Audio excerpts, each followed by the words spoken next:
Good morning once again. Welcome back in studios. We're now trekking down from sports and also bringing you the news and its details. Now, time for us to turn our attention to the discussion table. We want to look at things that has to do pertain to the national policies. We have issues to deal with. We're also bringing the scripture focus this morning.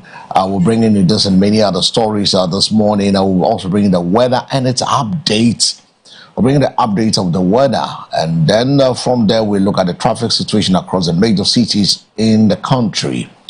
This morning we want to say a very big thank you for staying with us, for choosing us and making us part of your morning. So I want to say a very good morning once again to Ghana. Welcome to another refreshing edition of the Morning Focus, your trusted morning companion on MBN TV.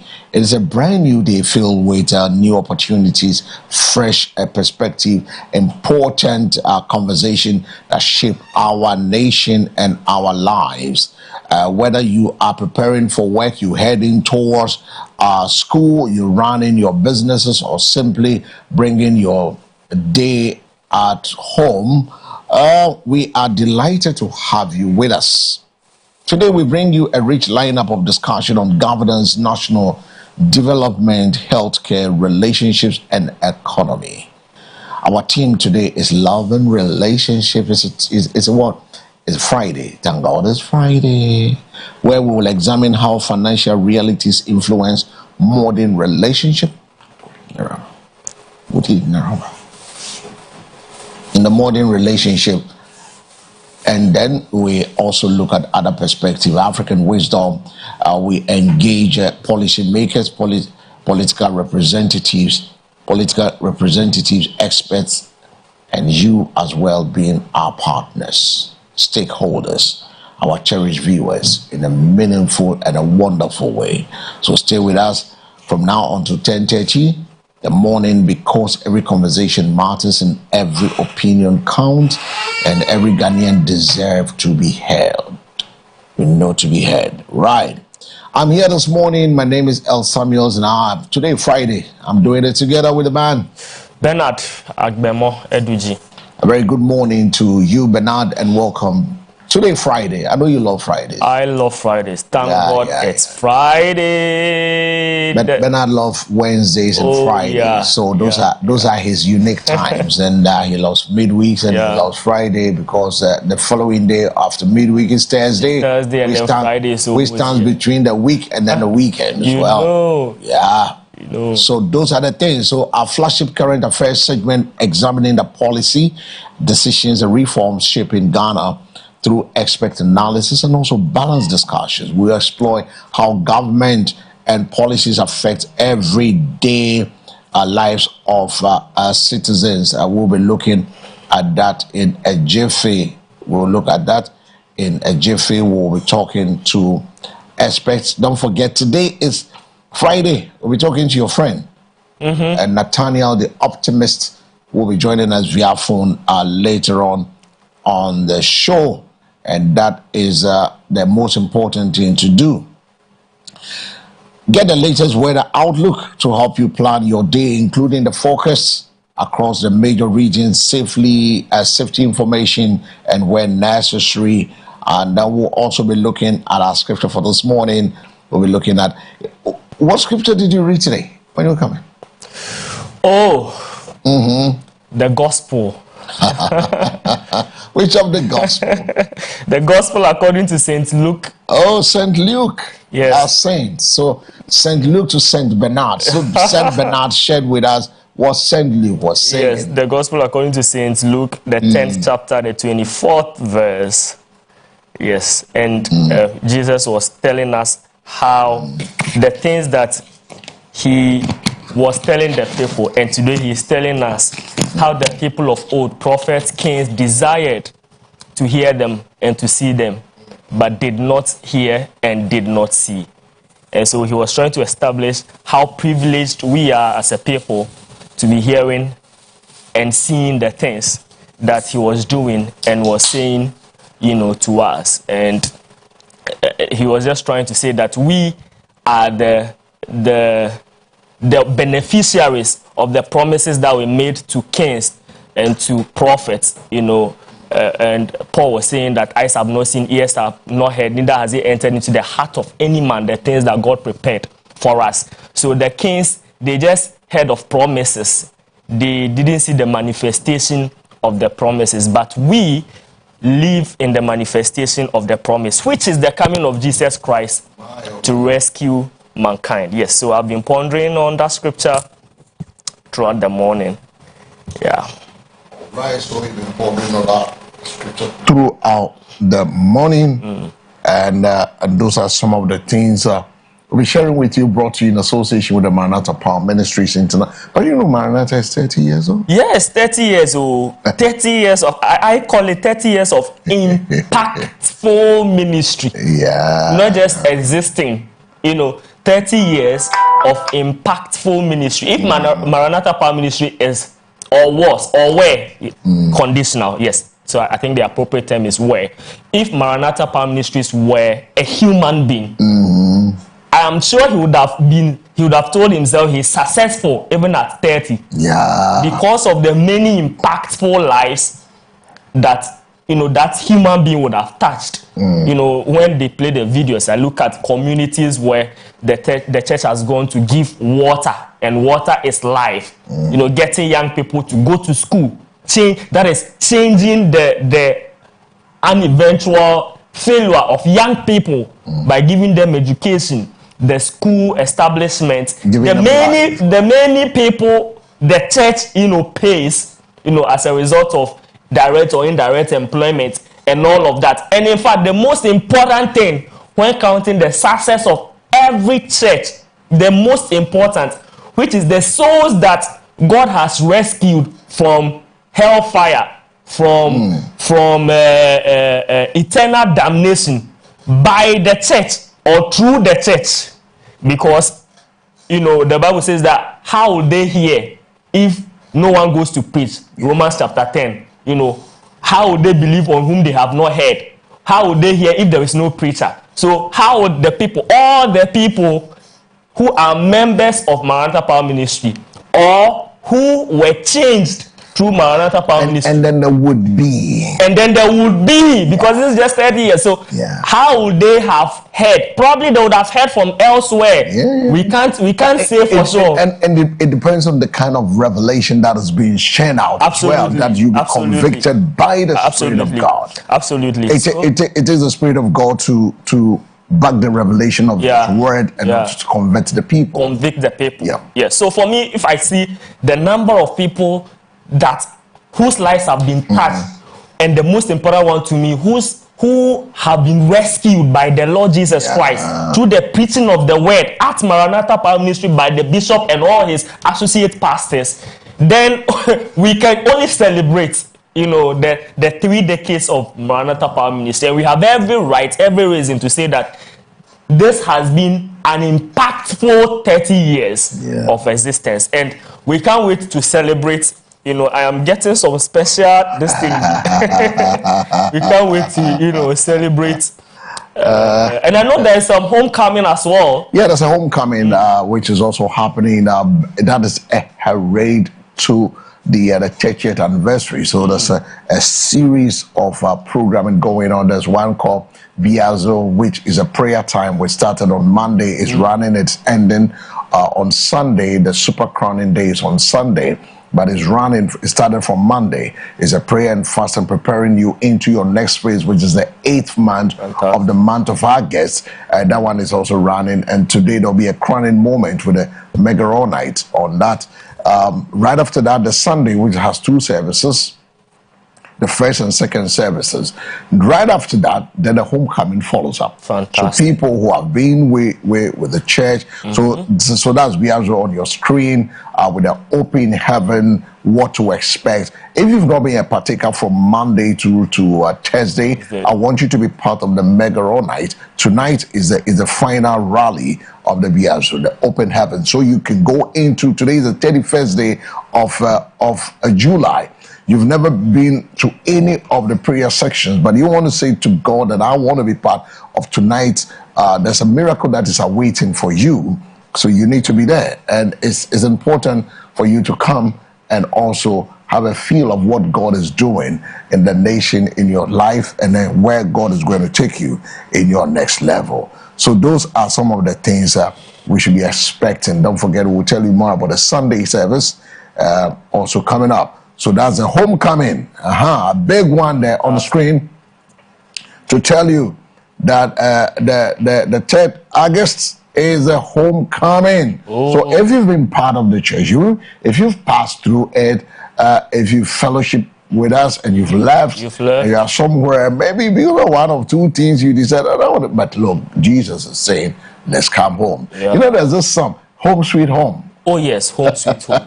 Home Sweet Home. So let's come be part of the 30th anniversary homecoming and let's celebrate the goodness of God, the faithfulness of God. Yeah. Wherein we're not faithful, God has always, and He will always be faithful with us. You know, one thing that is coming to mind. No. Jesus told after Peter gave some response, Jesus told them, "You are Peter, and on this rock, I will establish my church. And the gates of hate shall not. This is prophecy being manifest. Yeah. You know, I'm sure that the church, when it started, I want to listen to Bishop at on the foundation of the church. No, but the beginnings of the church. Sometimes if you go to service there and then you hear some of the things he says, it has not been easy. It has not been easy. Starting a church. The journey, the difficulties, the family background, the society you find yourself, the territory, the environment, the culture you had contending spirits, the contending with the family spirit from the maternal paternal home and that of your partner as well, the environment, the two become one. The prince of the earth in that vicinity. The people can tell you cannot succeed if you hear, you know, all sort of things. As for that one, I've heard it. As for here, this land, no. So all sort of things goes through your head, but you still stood. And so look, he took me out of the miry clay. He set my feet on the rock to stay. He gave me his word and he do the provision. And I'm going to hang on. I'm going to hold on to him. He that has promised will bring me to that particular destination that he has promised. And that is the fruit we see now. This is the word of God being manifested in the life. He said that I'll build my church. And the gates of hell. So I think, look, Maranatha deserves a very big celebration. 30 years. 30 years. You know, living in all these situations, these limitations, just these challenges, and thriving. But is it in all that, there's one thing, anytime he's talking, there's one thing that strikes you. In all this thing, if you stood, that is where the word "you're more than a conqueror" comes in. And also, he that has called you is faithful in all. Faithful. He is he that has called you. And he said he's a rewarder of them that diligently seek him. And if you do it faithfully, and those are the fruits we're seeing today. Transforming of lives that have been transformed. There are some that just came through, got their healing, got their miracle, and went away. Breakthroughs. And went away. They did not stay in there. Because it's not everybody that is meant to stay there, because life is a process. And you see, then I begin to look at life. In fact, let's emphasize that Jesus healed 10 people. There's only one that came to say thank you. And you see, from when you look at the history and you listen to him, there's one striking thing that comes up there. And that striking thing has to do with, it tells you who God is. If God said he's the Alpha and Omega, the beginning and the finisher. And the same God said, before you became blood, clot, I know you. The purpose for you. Then I preserve you in your mother's womb. When you are coming up, I separate you. Okay. So it means that God knows the end of the product. Right? Yeah. Whatever you are has been finished by God. By God. Now, the rest is to manifest the finished product. Has been. I love that. Can you take it again? Who you are has been Finished. So it's not he's now doing. No. What you will become is a word. Has been finished. It's word. You the product. Yeah. What you need to do is to go through that process. Yeah. To manifest what he has done. Yeah. The finished work. Yeah. Because he's the only one that knows the end from the beginning. And it's not a smooth. And it's not a smooth process. It's that the chastisement of the Lord is not joy. It's not joyous, but obium. It takes. It's not romance. It's not romance. It takes. It takes faithfulness. Yeah. It takes obedience, and it takes looking up to the one that has held your hand. Yeah. And taking you along the way. Yeah. It said you will go through the water, you go through the fire. Yeah. It said, I am with you. Yeah. So the finished product, which is some of the manifestation of what we've seen in 30 years, is part of the manifestation of the finished products. Yeah.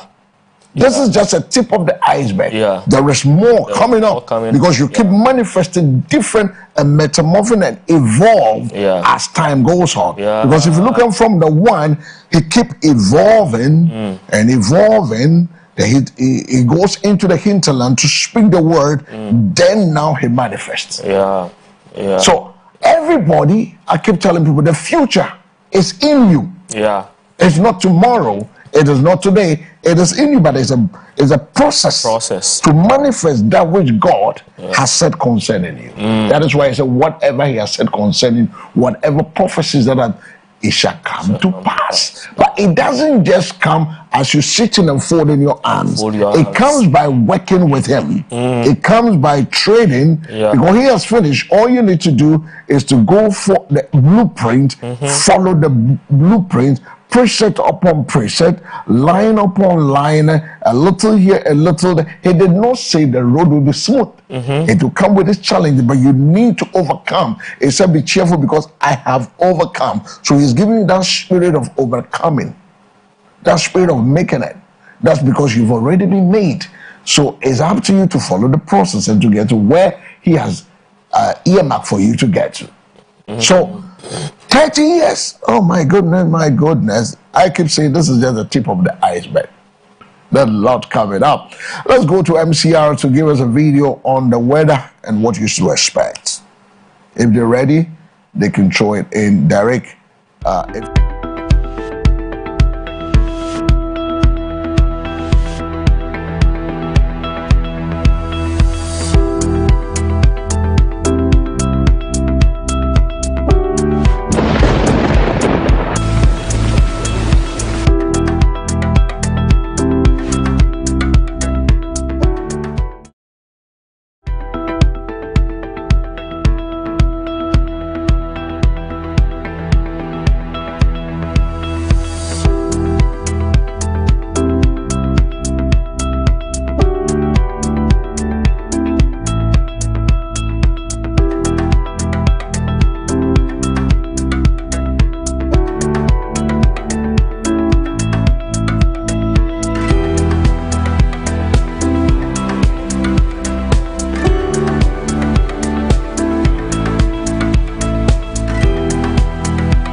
Further updates are brought to you in association with the Ghana Meteorological Agency in part for 18 hours. So most part of the southern Ghana is expected to experience some cold and cloudy start to the day with mixed and light fog in some areas. The weather reminds us that every day begins with uncertainty, but clarity often comes with patience. Just as the morning mist eventually gives way to sunshine, life challenges are temporal when approached with resilience, preparation, and hope. So whether you are traveling to work or the market, let today be a reminder to plan ahead. Stay alert and look out for another update. We'll bring you some more updates. Now we're turning our attention to the traffic situation. Traffic is expected to build steadily during the morning rush hour in major cities across the country, and those cities are going to light up. We'll bring you some more on it. Definitely, I know my people will put the traffic situations on the background for us as we sojourn for God and for country this morning. I know Mr. Derek, a very good morning to Mr. Derek at the MCR. Also a good morning to the man Sylvester Comey and his team, Dominic, Alfred, being supported by the young ladies there this morning, making sure we come your way with the finest. So now let's look at the traffic situation. How was the traffic like when coming in from the Spinters Road? I didn't see much traffic. It was like the weather was a bit cloudy, so people were scared it was going to rain. Yeah. I didn't see much. And the weather was cool for people to sleep. It was. A lot of lateness for work today, right? But today, I think I didn't struggle to wake up. You didn't struggle to wake up. Heavy traffic is expected on the George Walker Bush N1, Spinters Road, Tema Motorway, the Graphic Road, the Independence Avenue, and the Kwame Nkrumah Circle areas. Delays are also likely to around 37 Military Hospital, the Airport Shiashi, and Medina route. So take note of that. The alternative route you can use is to use the Achimota or Fankor route instead of the N1 where practical. Motorists traveling from East Legon may consider the Ajingano, that's the School Junction route. Drivers heading into the Central Business District can use the Ring Road as an alternative traffic conditions permits. So that is it for the Greater Accra region. So the Ashanti region, expect congestion around the Kejitia, Edum, and Swame roundabout, Asukwa and Santasi at peak hours. The alternative routes you can use is to consider the Ahunjo bypass, the Lake Road, or the Dichemso route to avoid the busiest sections of the Central Business District. The Oil City, Takrady, a moderate traffic is expected around the Market Circle, Fiankwanta, and the Harbour areas. Drivers can use the Anaji and Apremdo roads where appropriate to bypass the busiest intersection. In Tamale, the traffic remains generally light to moderate with occasional congestion around the Central Market, Abuabo, and the Hospital Road corridor. The alternative route you can use is the Caladan Park and Education Ridge roads where suitable to avoid delays in the city center. Now, just let's remind you, you can see on your screen now the congestion on the Tema Motorway and its enclaves heading to the Tetapushi roundabout. So, leave home early to avoid rushing. Always observe speed limit and traffic signals. Keep a safe following distance, especially if roads are wet. Be patient and courteous. Arriving safely is more important than arriving quickly. Have a safe, productive, and a blessed day wherever you are traveling across Ghana. And that's our traffic situation, bringing you the build-up for the traffic for this morning. A very good morning to all of you for joining us. Today is love and relationship, isn't it? Mm-hmm. Love and what? Relationship. Odo. Any day. And then only the topic we're looking at. We're looking at, can love survive financial pressure? Hey. building a healthy relationship during economic hardship. Financial stress has become one of the leading cause of conflict in relationship and marriage, and that is what we will be having a conversation on this morning with Nathaniel the Optimist this morning. That will be our first engagement for the morning. Before we go into other matters, we'll also bring you the conversation between the Speaker of Parliament, Agba Sumana Kingsford Bagbe, with the Islamic clergy. We're talking about Sheikh Osman Nuhu Sharabutu, the National Chief Imam. We'll be having that conversation that has to do with LGBTQ. I want to see, he promised it could be today. So I want to see how it turns out to be today. And then also, don't forget what happened. I told you something, was it on Wednesday, that there's an appeal which has been set in from May before Sedinam got to Ghana. Okay. And then I said, in the morning, say you be Ghana. Yes, I remember. You remember? But the appeal, we understand, was set from 2024. 2024, that was in May. May 2024. In May 2024, 9th May. Yeah. And all they wanted for her to be in town so they can cure that mischief, right? They call it mischief. Then I said here that you be Ghana. Then yesterday in the morning, I was sitting here, then I reminded that the matter is in the court. The hearing is being done, but then I said, let me hold on. I don't want any contempt thing to come and hold on. Then later on the show, that it came, Ijano, yeah. acquitted and discharged. Now, I friends, age say stay of execution. But I have a different opinion on this. When I saw the news that said now was, I once sat here and filmed when she came and they said she was not in jail. I said, when she came, she wasn't in jail.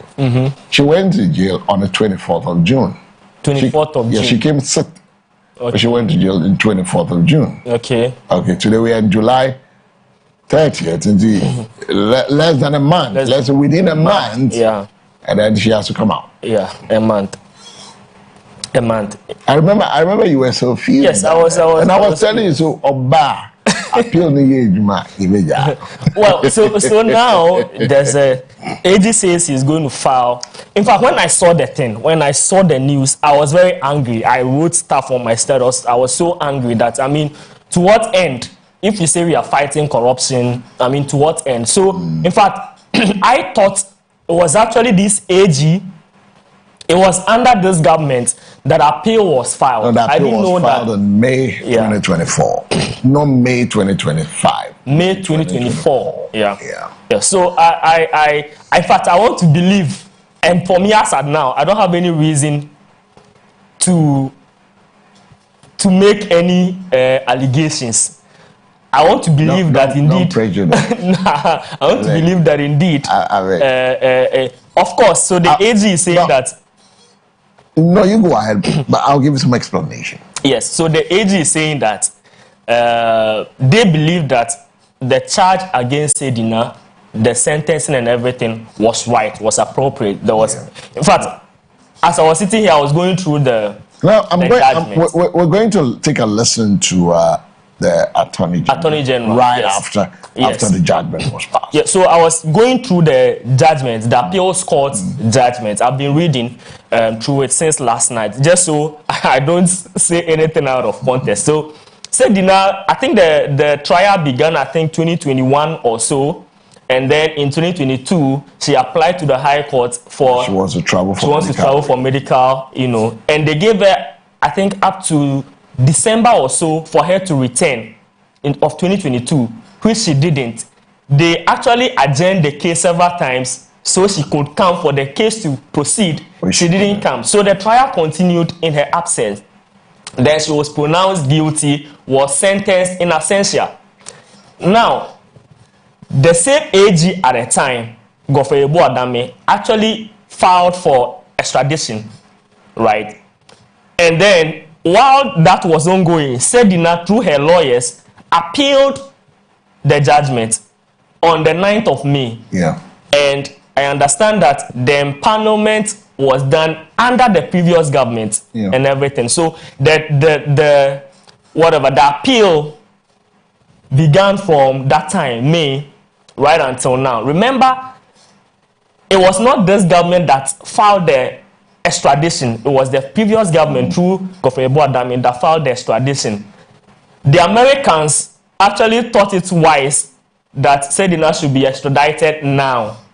So it was not as if the government of John Dramani Mahama waited, or Sedina waited for Mahama to come before she will come. Sedina did not come to Ghana on her own accord. So I have seen a session that the NDC came to power and then they brought her. One, the government of Ghana didn't bring Sedina. The government of Ghana in 2024, or I think earlier, filed for Sedina to be extradited. And you know, extradition takes time. Just as we speak, government has filed for the extradition of Ken Ofori-Atta, but Ken has not come. It may take another government for Ken to come. And that government can be NPP. And we cannot say that Ken waited for the NPP to come to power before he came to Ghana.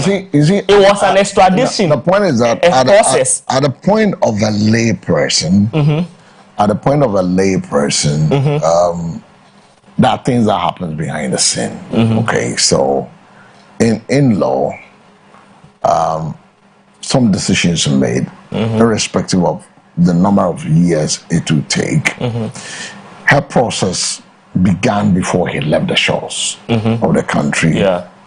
The lawyers appealed when he was out the country to relook at the merits of the sanctions that was placed on her.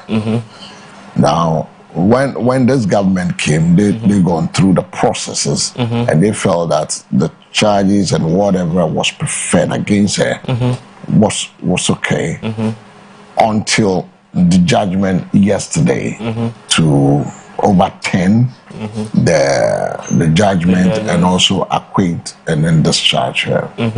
To the lay person, you see, this is where education is very important. Yeah. To the lay person, you might think, when your government wasn't in power, the extradition didn't take place. Absolutely. Your government is in power, and everybody knew that once you get in for any political reasoning, you will be acquitted and discharged. You get to the lay person. Lay person, yes. But people will have to understand that there is a process. Yeah. And the process that was followed. Now, there's another process that has been initiated by this AG. To stay the judgment. To stay the judgment. Yeah. Now, we all have to wait and see how the processes will go. Yeah. We can't jump into conclusion and say, I've listened to all political, I've read so many things. Yeah. As at 2 a.m., I was still up trying to go through all the files from when it started, where we are now, where we want to go, what are the things, what are the lessons that we need to learn as a nation going forward. So there are some basic things in laws that you need to follow due process. Once you miss one step, you might even destroy the evidence you got. So if they said, okay, everything that was Machar in her absence is the truth. So we go in for stay of execution. Now we're taking it to the Supreme Court. Now, the other political side will say, oh, it was just being done as a facade to cover up. Yeah. Of course, that is what they will say. You understand? And that is why the media has the duty. Yes, so that is why we, I'm saying that the honors fall on us. Yes. To be able to read through and come out, but not trying to decide where the pendulum should swing. And sometimes I was listening to some media houses and the way they were presenting the fact. I said, oh, and Nana Dankwa Akufo-Addo Abanso and said can't say we can didn't to Muna Mahama Baye. It is not that is not it. Yes. during Nana Addo Dankwa Akufo-Addo's time, Sedina was convicted. An extradition was filed. We got the extradition in 2026 when Mahama was president. The appeal started when Nana Addo Dankwa Akufo-Addo was president. In fact, the judges for this appeal, 3 judges, were empaneled during the time of Nana Addo Dankwa Akufo-Addo, and they have not changed, to my understanding. So it's not as if Nanu Yana said na ba yana oko file appeal. No, that is not. You see, let's present the facts as they are. For me, if I see any wrongdoing here, and let me say this. I've been reading through the appeals judgment, and I tell you that the stay of execution, per the little I have read, and my understanding of law may not stand. Because according to the appeal judges, the prosecution failed to provide enough evidence to substantiate their case. Yeah. And on top of that, there were procedural issues. And last but not least, is the fact that the prosecution failed to provide enough evidence. They were rather so it's like L accused Bernard of stealing, and then L wants Bernard to prove himself innocent. And when you read, according to the appeals judge, when you read the Atto-Forsen's case, the onus does not lie on the accused person to prove himself innocent. Rather, the onus lies, the obligation is on the prosecution to provide evidence that indeed the accused person committed any wrong. So if you are not able to provide the evidence, they said there was some money set for victims of I think Katamanto fire. Market women, there was some fire, and then as master chief, some money was set aside for them. Prosecution says Sedina didn't use the money for intended purpose. Sedina says she used the money for the intended purpose. The appeal court is saying that the fact that Sedina denied means that the onus lies on prosecution to provide evidence that based on this evidence, you did not use the money. They were rather expecting the accused person to prove to give evidence, and that is not how the law works. The little I have read, I would rather be surprised if the stay of execution works or is accepted. Well, it's up to the law, and it's up to the AG to prove for the stay of execution. But you see, sometimes if you want to look at it from the other angles, you might think that we are playing political football and trying to use law. Others believe that we're trying to use law to cover up certain things that are not supposed to be done. But let's go to the line this morning. Like I said, to speak with our expert, we always speak with him when it comes to love. When it comes to love, I want my love, and also ask some few questions this morning. Is a love and relationship. Akwesi sends this one, and that is saying that, Chairman, I'm still waiting for my scripture for the morning. Oh, Akwesi, we will do that. There's a lot on the table this morning. Today's Friday. There's a Frisky Frankie Friday. Can love survive financial pressure? Building healthy relationship during economic hardship. You know, love is often described as a priceless, but in today's economic climate, financial pressures are placing many relationships under enormous strain. Rising cost of living, unemployment, debt, and increasing demand of daily life are testing the strength of marriages and relationships across Ghana. oh wow. Whilst money itself may not guarantee happiness, financial stability often influences communication, Absolutely. trust, and decision-making, and even long-term commitment. So, can genuine love withstand economic hardship, or does financial stress expose deeper issues within relationship? To help us unpack this important conversation, we are joined by Nathaniel the Optimist via phone to discuss how couples can build stronger, healthier relationships despite financial challenges. Nathaniel, thank you for joining us this morning. Thank you very much for having me. Good morning. Good morning. We know that across Ghana and around the world, financial pressures has become one of the leading causes of conflict in relationship and marriages. High inflation, unemployment, a rising rent, school fees, household expenses have forced many couples to rethink their financial priorities. Experts also says that once money problems can create stress, the real issue is often how couples communicate, plan together, and support each other through difficult times. Healthy relationships, we've always said, are built on trust, honesty, and also shared goals and emotional support, not just financial stress or success. As economics entity continues, many people are asking whether love is enough or whether financial capability has become just as important as an emotional capability. Can genuine love survive prolonged financial hardship? Well, good morning. Good morning. Good morning. Good morning to my brother Bernard. Good morning, sir. And I love this cherished viewers. Every year that comes, right? Yes. Business man for you. So a very good morning to our cherished viewers and listeners this morning. It's another Friday. Yeah. Yes, a moment to talk about love and relationship. Yes, so I think this morning we are going to zero in on marriages. For relationship, because there are no financial commitments involved. This talk this morning is more about marriages than it is about dating or courtship relationship. In fact, in dating, let me just start briefly on it so that our people who are dating and courting will not win off. So for dating and courting,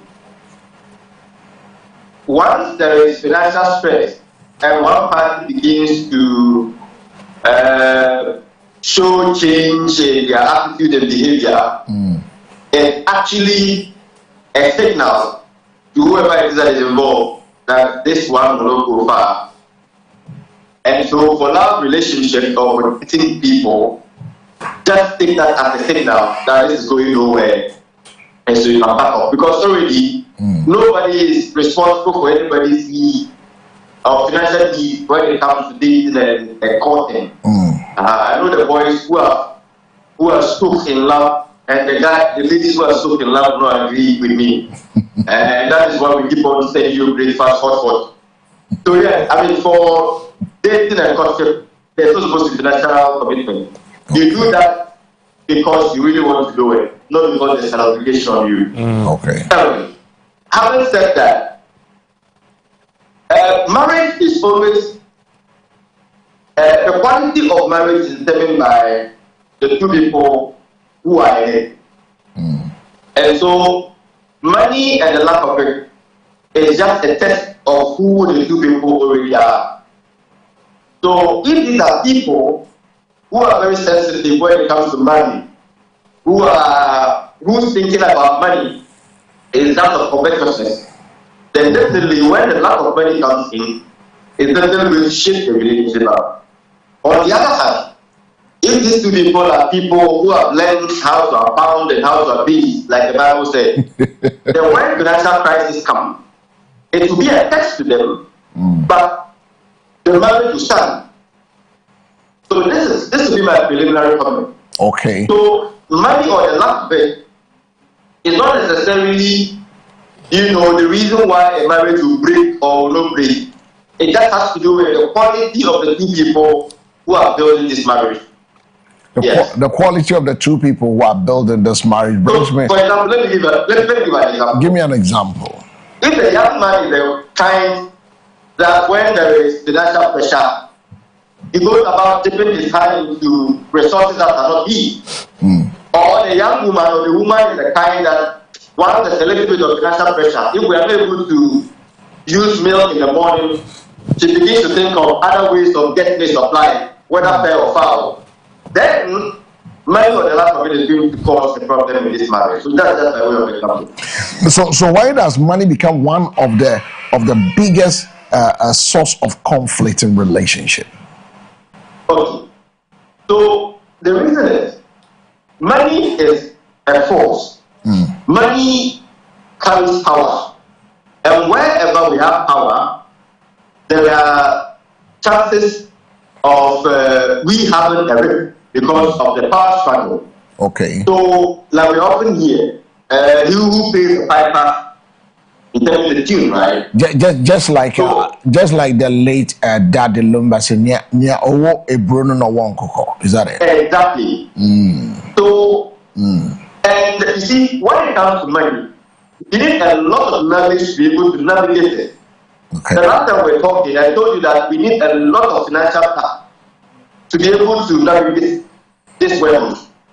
It's a commodity that everybody is looking for. And the result that is short supply. And whenever we have a result that is short supply and something that everybody is looking for, then you need a lot of wisdom to navigate it. You know, money, because of the power of will, also attacks a lot of emotions. So that when somebody does not have money, it generates a lot of emotion.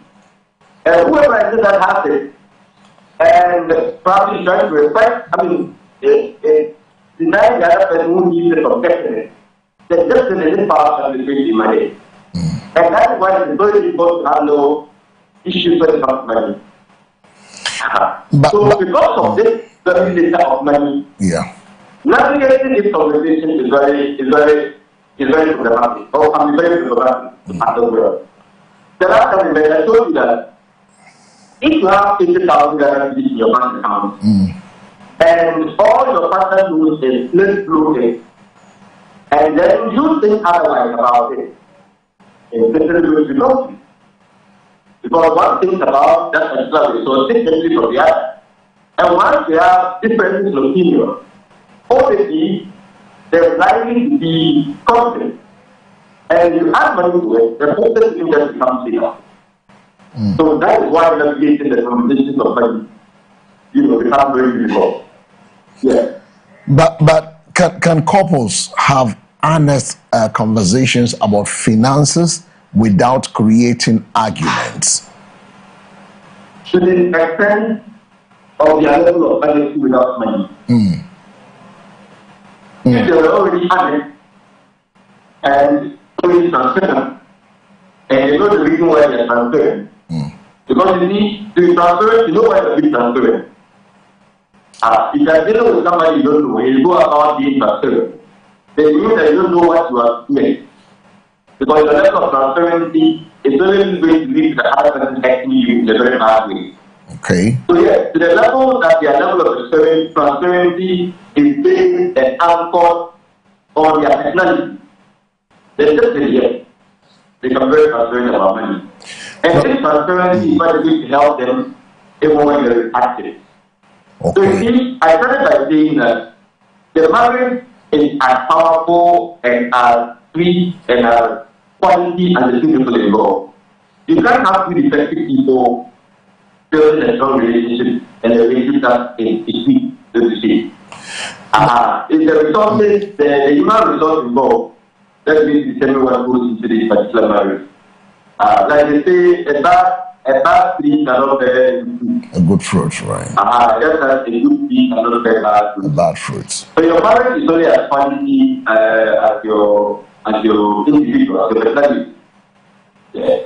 Now, talking about being quality, about the personality, now that they have to talk about money, can they discuss income, debt, and financial expectations before even getting into that arena of the misunderstanding? It's important. It's very important because, you see, whatever happens to your family companies has an impact on you.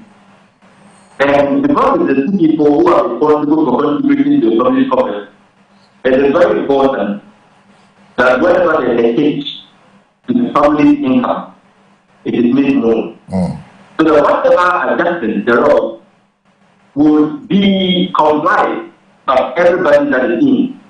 I think in one of our conversations, I mentioned that men take on a lot of stress because of their inability to lead when something comes to mobility issues. There is nothing wrong with bringing your family on board. I mean, letting them know, letting them in into the fact that the things are not seen anymore. What we used to not be able to do it anymore. But when it is left unsaid, and then they only see the impact, they lead them to chances of stability. And if your relationship is very shitty, chances are that you will have your spouse, if it is, I mean, the woman who is at the receiving end, you will have her thinking that probably another woman in the corner. That is why the public office is being drained. You know. So, yes, it is very important that our finances, especially when it seems in how things must be done, because our income is dwindling. Everybody on board should be made aware. So we can all kinds of help. You know, we are always teaching our politicians there. They come and tell us that we are supposed to take ourselves after, but there are people are rules. They are happening. That's not be transferred, that's not be happening. So yes, it is interesting.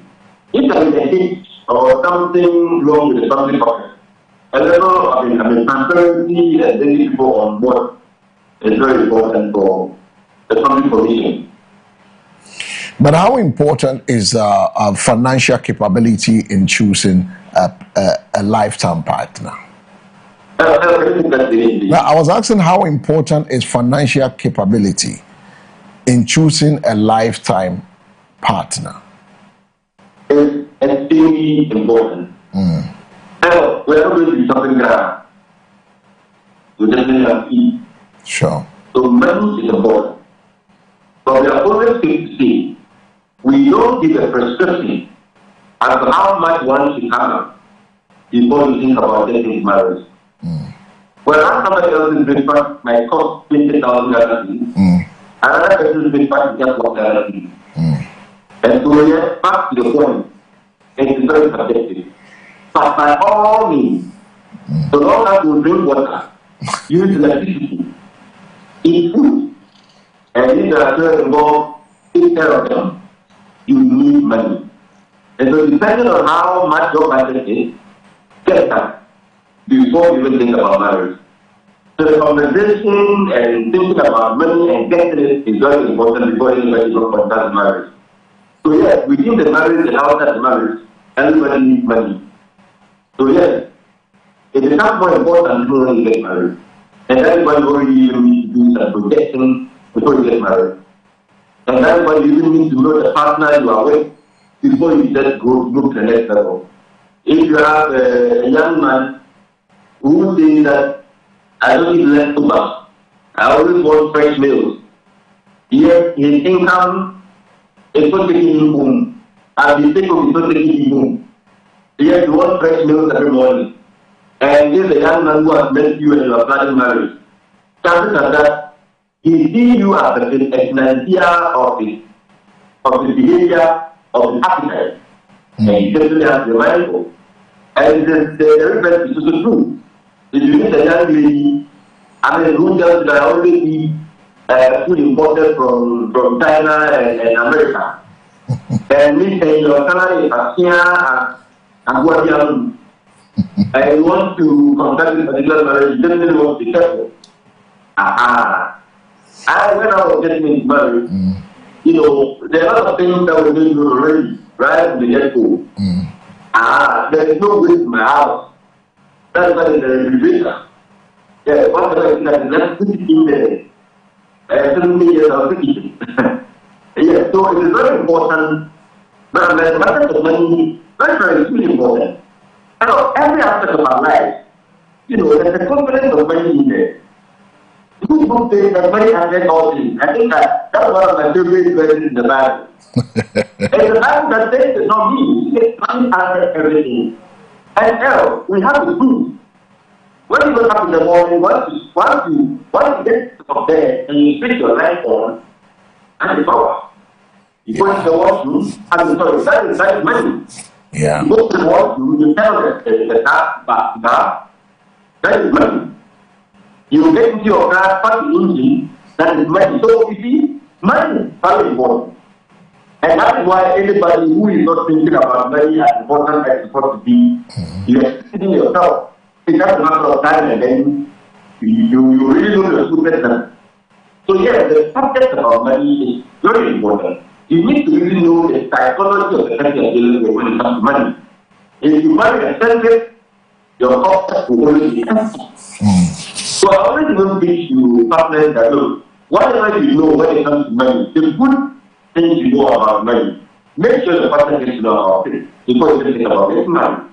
Because if you don't do that, after that you are going to find a relationship where you have the builder and the destroyer. While one partner is building, the other person is destroying or eating away. And you cannot do that when it comes to money. Yeah. You can't do that when it comes to money, but that brings me to my next conversation with you as to the mistakes, the mistake we do, or people do as couples, common mistake that they do when they are facing financial difficulties. How can they deal with this? I mean, those common mistakes we do when there's financial difficulties, then you see both parties at loggerheads. How do we deal with that? Okay. So one, in homes where the spring are a package, where the man is the one supposed to know the top man is 60. Then whatever I say, I mean the mistake that we is the man bringing his family along when there is a big opportunity to be packed. That's a very big mistake that a man made. You know, and the excuse is that, oh, man, we are supposed to be solving problems and not discussing problems. But the problem is eating your way. You want your family or your children to be fatherless and your wife a widow before you get to know that you are going through something. So by all means, you need to become on board. Your spouse has to be made aware. Your wife should know that you know what, instead of the ones that use for everything, we need to do a little bit of an adjustment because I have a bit of a problem with my business or I need to change the job and because of that, things will be a little bit shaky before they become better. You definitely need to bring your family on board. Especially with the problem that you don't see an immediate end in sight. There are sometimes that probably for a particular man, something that happens and then your take-home is a little bit lower than what. I mean, that one, you might want to say that, okay, let me just go with it. Because once in a while, telling you that come once in a while is normal. But if it's a problem that you need to learn after a while, I mean, don't make the mistake of not bringing your family on board. Because it's not just going to eat your way. And you might make several mistakes. That is when you find people taking their hands into places where they are not supposed to. It doesn't help. By all means, let the family know. By all means, let the spouse know. I mean, we underestimate how much help our spouses can give us when sometimes we let them into our situation. So that is one. The second thing is, parties getting external parties involved too early. They won't go in room and then, hey, Mama, can I get some of this? You're young. Things are not good at home at all. No. That's a mistake. Not yet. Even if that should come up. I mean, so I'm mentioning the problem and mentioning the solution at the same time. So even if that should come up, or if any party contemplates that, it should still be the matter of discussion. Because as a family, always, you should have a very formidable force. I mean, a joint force. That is the only way that somebody can do it. Once you begin to pursue things, with different minds, and your front mind will be broken. And that's when you have all sort of interpretations. And that's the last thing you want to bring up on yourself, because it's always going through talent. That's the last thing you want to do is to bring more challenges. So it's a common mistake that most people do. Something going on and say that, especially the women. I mean, this one, I'll place it at the loss of the women. Who women start complaining and all those kind of things. The next thing is, very closely linked to the one I mentioned. Is the couple with friends, and sometimes, especially also, if you have a relationship where it's very shaky, there is no trust. If the man goes to settle with their close friends, sometimes who are men, some men are not reasonable enough, they'll prey on you. So that's another mistake that happens. The next thing is not willing to change attitude and behavior when they think that's crisis. And when I started, I said, people should learn how to abound and abuse. That's one of another previous speaker that I have in the scripture. I think that was Paul who says that I've learned how to abound and abuse. If there is anything I learned from home, it's that one. Now, put me in the most difficult situation or in the situation where I'm supposed to eat perfect with some food. I will eat in the glass. If I get any fish with some food as well, I'll eat in the glass. 0 is equal to 100 to me, and 100 is equal to 0 to me. That is learning how to abound and how to be. So there are a lot of couples out there who are going through challenges, but are trying. It's another problem or challenge. They are trying to take their child from that school to a school that is comfortably based on their teacher and movement. Don't make the mistake of picking up when you can't pick up. It is taking into all sorts of things, borrowing and all those kind of things. And at the stage, you can pack the food and it's not different, right? Yeah. So that is another mistake that so these are a few mistakes that people make and some of the solutions that they can have. Don't feel shy to take the child from that school to a less endowed school. And become the teacher of the children in the house. And some of us have been sent from the one, and we are here. So don't be shy, don't be afraid to think when you are supposed to think. Like we say, think is the only constant in life, right? So don't be afraid to adapt unless relearning in the state of your children and yourself. And that's why, for me, teaching your children about money is very important. And then recently I met a couple, and then my wife, we had a long conversation. And one of their friends said, before you go to the mall, sit your children down, and I will take the package to them. As you go to the mall, you have $100 to spend. And then when they are taking an item from the shelf, look at the time and look at the balance. Whatever you have is finished, you are done for the day. Instead of having your children crying and waiting and doing everything and wanting, start teaching them about eating. Because money is finite.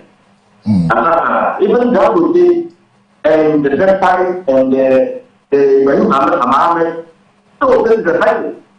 The fact that we see that they are rich doesn't mean that they have to spend, they spend finally.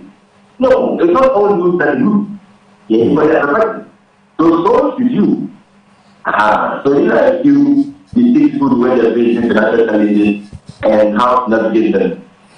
Yeah. Now, navigating them brings in a communication. Is there a way they can communicate effectively about money without creating conflict?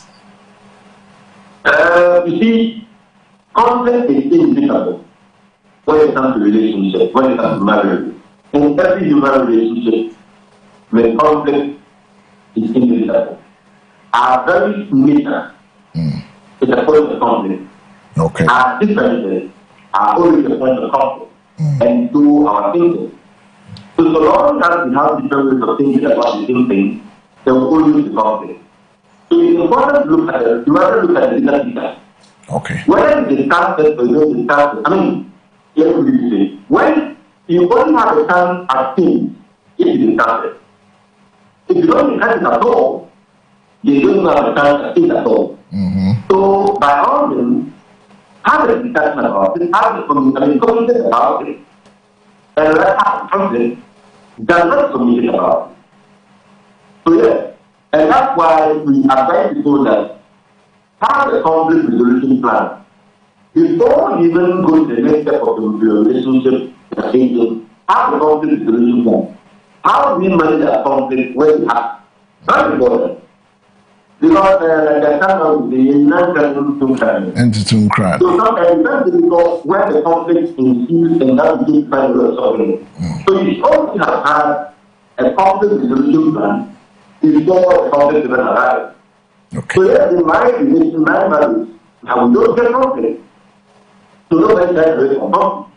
If there's something that is teaching, bring it up. Yes, if the conflict arises, we have new generations coming. One of them is going shout. One of them is going around the police, going to pastor talking. You have it. So yes, by all means, the conflict is inevitable. But they are necessary part of the relationship. And when I bring something up and then I don't say to you, that's a conflict. So we find a way of mitigating and we find a way of mitigating in the past so that we can find a way of looking at the bigger picture. Yes, so it's important that conflict will happen.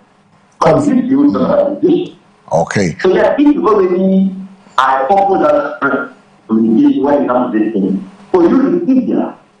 But for couples whose communication is not always very clear and they are faced with time, you just have to contend with this situation.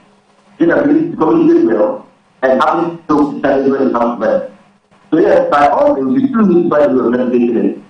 So yes, if you think that it's going to look at volcanic eruption, then you might want to get a third party in the start. Okay. You know, the system that mediates to sit between and have this conversation. And that also if the other party will agree. Yes, there are lots of finance effects who those couples. You know, it's a field that I want to get to couple down and then think about partners. So you can get somebody like that. You know, who sit down, and then have a conversation without having that volcanic eruption that you are afraid of. Without having that volcanic eruption brings me to, so at this point, is it important or is it good for the individuals involved to have maintain separate financial account or joint account in situation of this nature, or the combination of both? Okay, so my prescription is one thing. I said one thing. Please, I didn't say that. I almost said I didn't say that. So my prescription is a 3-year accounting system when it comes to marriage. So my money, your money, our money. Because you see, marriage does not take our individuality away. Okay. If money, did I say money? Relationship, marriage. Marriage didn't take our individuality away. Okay. Everybody who loses their individuality entirely are at risk of losing their marriage in the long term. Because when marriage takes over or takes the place of your individuality, then when the marriage is losing or when the marriage is falling apart, there is nothing to fix now.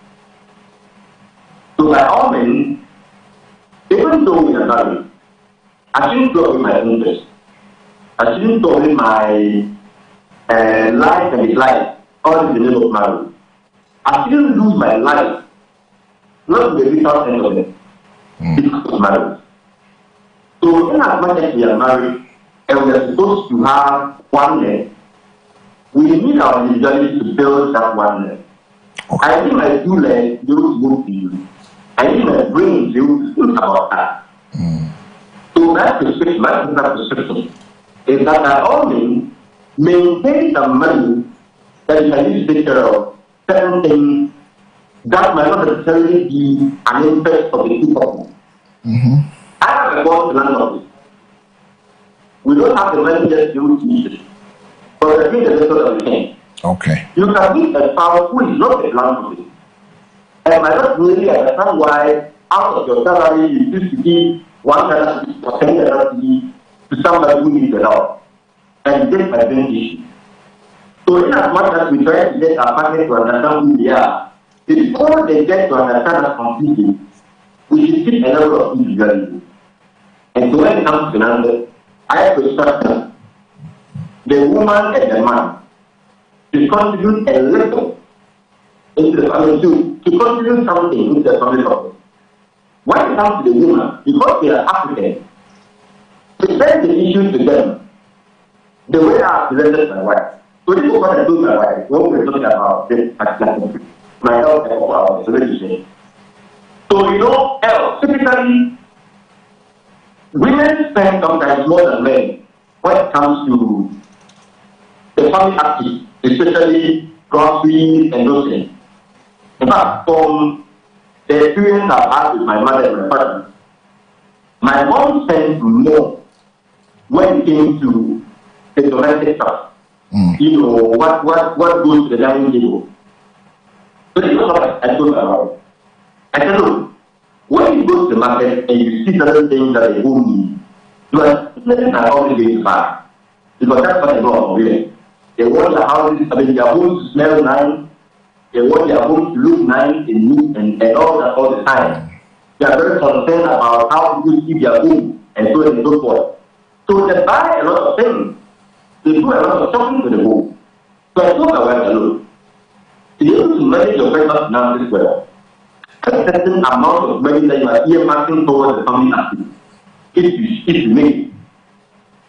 So that whatever it is that is left as balance, this particular one is going strictly into my personal activity, into something I also want to do that I don't want necessarily bring it for discussion, for the family discussion. And also even to an extent I have given to my parents and so on and so forth. And that was how I got to IE. It's not supposed to be an African, it's not supposed to be an imposition on them. Because as a man, you are the head of the home. And the head of the home means the head of the home. So Africans are by the head. So I don't want any man to go and be laboring, that he has support to the wife because, you're supposed to bring something and you're not bringing it. It's supposed to be a dialogue. It's supposed to be a friendly conversation. And this has been my personal thought. That's it all the time. No, not really. I'm not about that. Yes. When it comes to management of money in the family, there should be something that is sent towards the family, that's sent into the family office. But at all the decision that is left on you as a man or a woman for your personal finances. This is my personal perception. That is your perception. Make sure that your family office always has something. It's important because that's the primary thing. So for me, at the end of the month, I make sure I take out my domestic family, right? The money that goes into that office first. And then whatever it is that is left, it is me and mine only. Yes. It is you and yours only. What practical advice would you give to couples struggling financially? Please, sorry. I was asking what practical advice would you give to couples who are struggling financially? Who are struggling? Struggling. They are struggling financially. So the first thing is to definitely let the spouse in. I think we said that again, so we don't deliver the point. By all means, bring your spouse in. That's the first point. And the second is that if it is the financial challenge that is going to be with you for a while you are so navigating, by all means, bring your family on board. Bringing the family. And once the family is on board, then you can start doing the necessary adjustments that are needed. Okay. In fact, they must be radical depending on the financial challenge. If it demands that you take your children from the school they are currently in and take them to another school, please do. If it demands that you sell the house that you have built and go and rent a 2-bedroom house, please do. Because once financial challenges come, they need a radical approach to be able to solve them. It needs a radical approach to able to stop them. What role do trust, patience, and also emotional support play when finances are limited? Is my final question. Hello? I think my final wrap with you this morning is on what role do trust, patience, and emotional support plays when finances are limited? Then you just come to have very good disease. So, whenever financial challenges ensue, these things that our honorable hosts have just mentioned become extremely important. And you have answered the question. You've answered it. So, for whoever it is that is going through the financial challenge, any couple that is going through financial challenge, make sure that you begin to practice these virtues more than ever before. More than ever before. That the partner have a very effective communication, be very honest with your partner. Don't go speaking with people in the name of you want to bring money to the table. It wouldn't help. It's only going to break you apart. So you have to practice all the virtues that are necessary for an effective marriage and effective relationship when you're going to financial challenges. And that's no have to hope as you work at it. That avoid anybody avoid the uncomfortable and that. That's one of my favorite I can't have in the whatever challenge you're going through, just know that is a part. Especially as you work at it. There time we say that you are going to be uncomfortable and not that. It's just a matter of time. It's just a matter of time. It's just a matter of time. Afo, you have something for your friend? No, you've asked all my questions. Nat, we want to say a big thank you for joining us on the Morning Focus on MBN TV. Thank you very much. Thanks for having me. Right, enjoy your weekend. Yeah. Right, thank you so much. So as we wrap up today's conversation, one thing is clear. Whilst money is important, it should never be the sole foundation of a healthy relationship.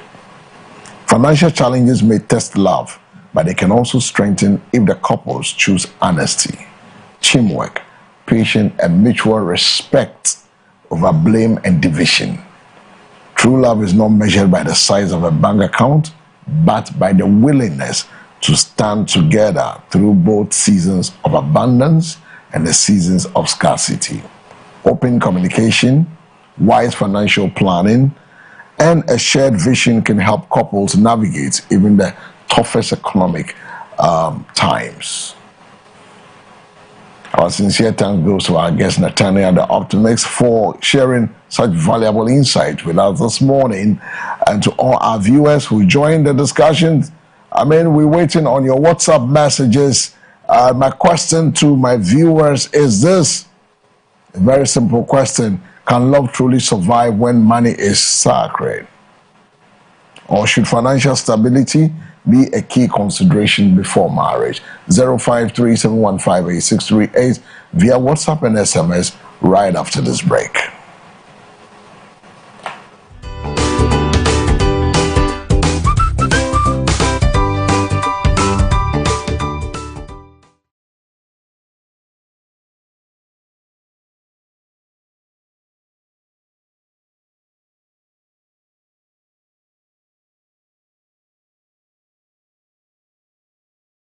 When he sent them, do you lack anything? And they said, we lack nothing. I pray that this will be your story. As you live for God and you work for God and you support God's work, you will look back and say, I have lacked nothing in my life.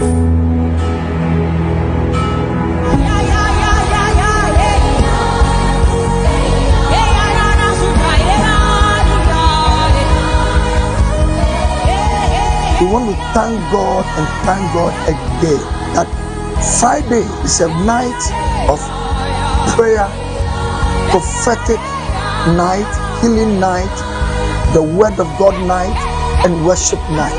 Every Friday in Maranatha Power Ministries.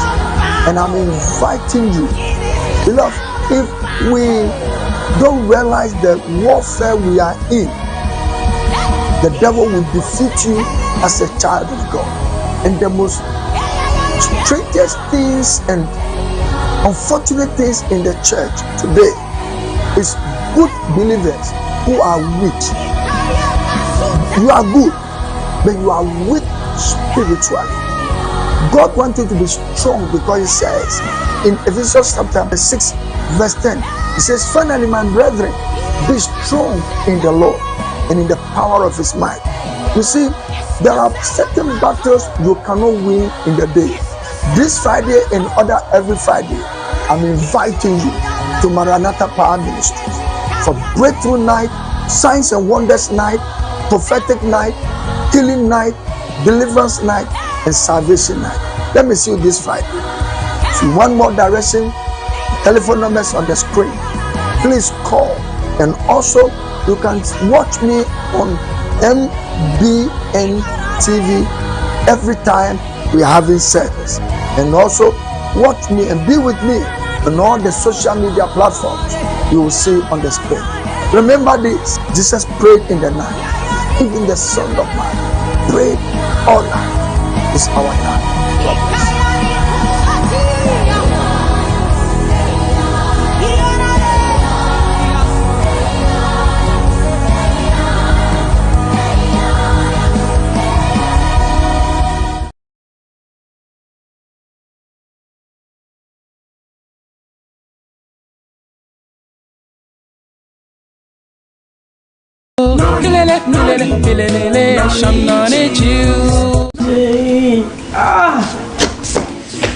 Sister, what's wrong? Young boy, I bet I know very well. Into me crowd. And what would I want to me? Yari Bang. Go? No. A shen noni juice. Noni what? A shen noni juice. Tell them we are coming.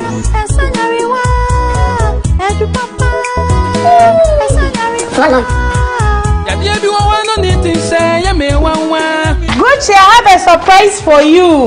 Hey, sister, so what is your party now over there, sister? Me to be called Makuma, No. Not that. I said I have a surprise for you. Haven't you heard of a shen noni juice? Try it and see.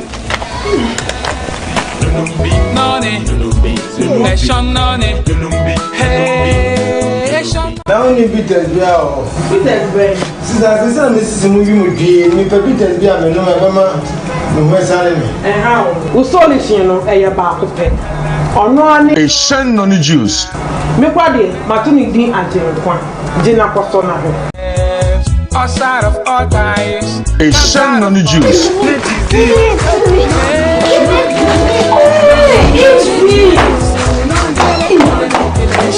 Don't worry, I'll give you guys some. Okay?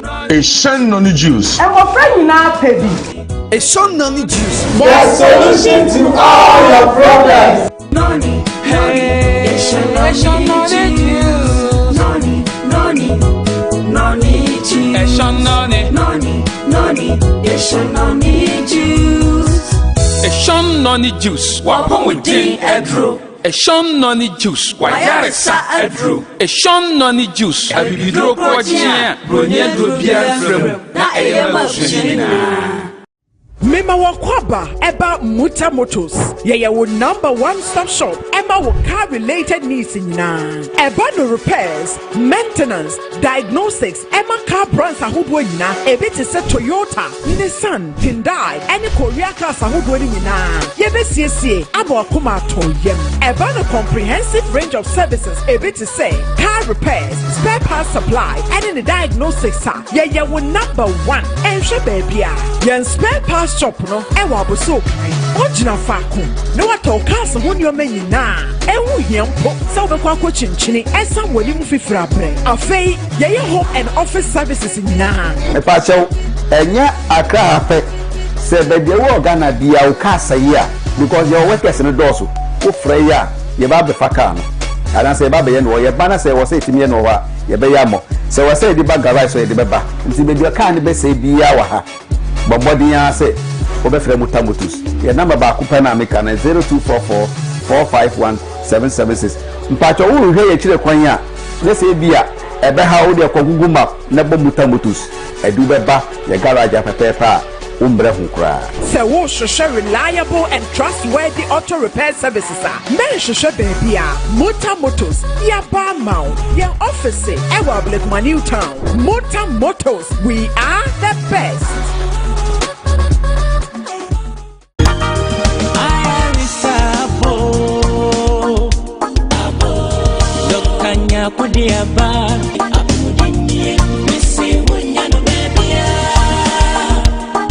Have you been struggling with a health condition for years or tried different treatments but nothing seems to work? At Balsam of Gilead Herbal Hospital, there's real hope for you. We specialize in both acute and chronic conditions using effective, trusted herbal formulas. From epilepsy and autism to typhoid, ulcers, and arthritis, we treat them all. I came here with diabetes and hypertension. Today, I feel strong and alive again. My eyesight was failing due to glaucoma. Now, I see clearly again. Stroke recovery is possible here. We combine therapy and herbal treatment for results. Dr. Michael Nyapon, CEO of Balsam of Gilead Herbal Hospital. Balsam of Gilead Herbal Hospital, we have been in existence for about 33 years. We treat chronic diseases like cancer, breast cancer, cervical cancer, liver cancer, all sorts of cancers. We treat diabetes, whether that's diabetes solve. We do treat hypertension and a lot of chronic diseases. That's what we do treat. Balsam of Gilead Herbal Hospital, we've laid down guidelines of horticultural practice that monitors the processes and the sources of our herbs to ensure quality and potency of herbal medicine in properly treat underlying causes of diseases. So I will encourage the general public, if you want good herbal medicine for your health treatment, turn to Balsam of Gilead Herbal Hospital. They treat syphilis, gonorrhea, hepatitis B and C, and autoimmune hepatitis effectively. At Balsam of Gilead, we don't just treat symptoms. We eradicate the root cause. After years of infertility, we finally have our baby. All thanks to Balsam of Gilead's fibroid treatment. No surgery needed. This diabetic sore wouldn't heal for months, but now it's complete. It's completely gone. We treat lipedema, chronic sores, cancer sores, and many more complex conditions. I was losing hope with prostate issues, but now I feel renewed and confident again. We ensure purity and potency in every single batch we produce. We blend traditional herbal knowledge with modern medical science to restore life. We are an award-winning herbal hospital dedicated to giving you the best results. If you've tried everything else, don't give up. Come to Balsam of Gilead. There's hope here. Visit us opposite Darkman Police Station, Accra, until God's kingdom is established on earth, where no resident will say, I am sick. Balsam of Gilead Herbal Hospital, restoring health, renewing hope.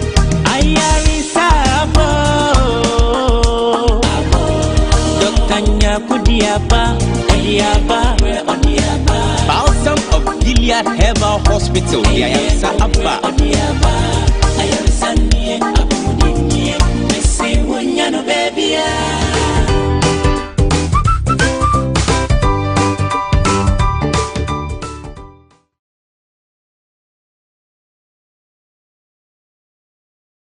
All right, so welcome back after that conversation with Nathaniel, the optimist on love and relationship. We're now moving on. For those of you who said or sent messages that they're still waiting for, they're waiting for their scripture for the the day. It's from Psalm 91, verse 1 and 2. Psalm 91, verse 1 and 2 is a scripture for the day which was sent, supported, ably sponsored by the Maranatha Power Ministries International. It says, whoever dwells in the shelter of the Most High will rest in the shadow of the Almighty. Yeah. And I will say of the Lord, He is my refuge and my fortress, my God in whom I trust. And this one is from the NIV. From the NIV. My God in whom I trust. So that's a scripture for the morning. Often life present moments of uncertainty, fear, and also hardship. But God never leaves His children without protection. He remains our refuge, our strength. Bible says He's a strong tower, the righteous runs into it, and they are safe. So the word of God is living and powerful.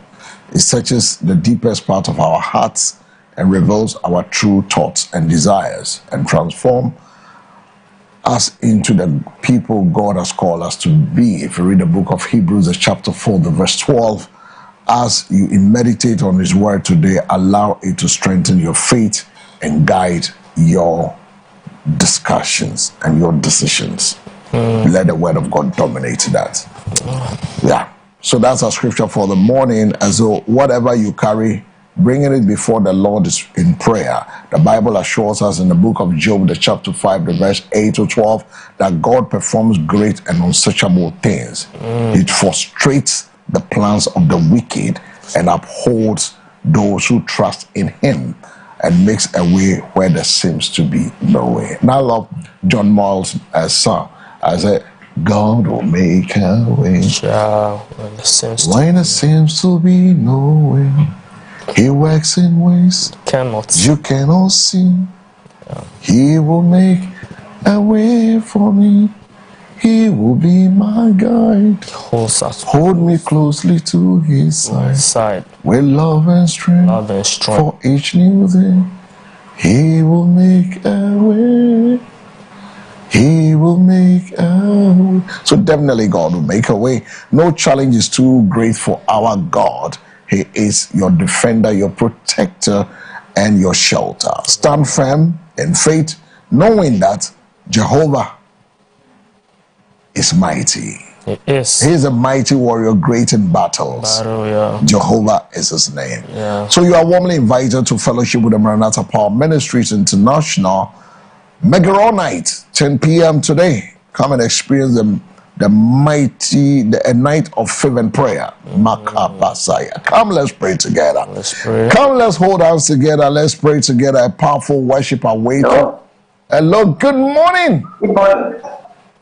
Morning. Nyamiado.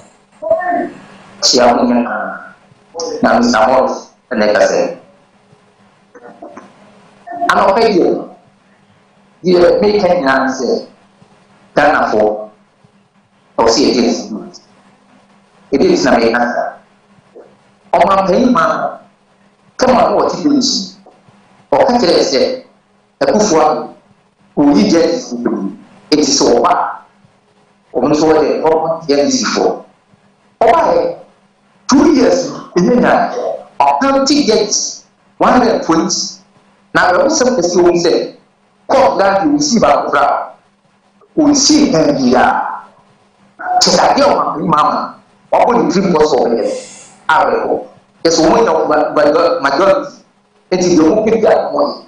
As a system, or person, or Sadia for 5 years, or Sadia.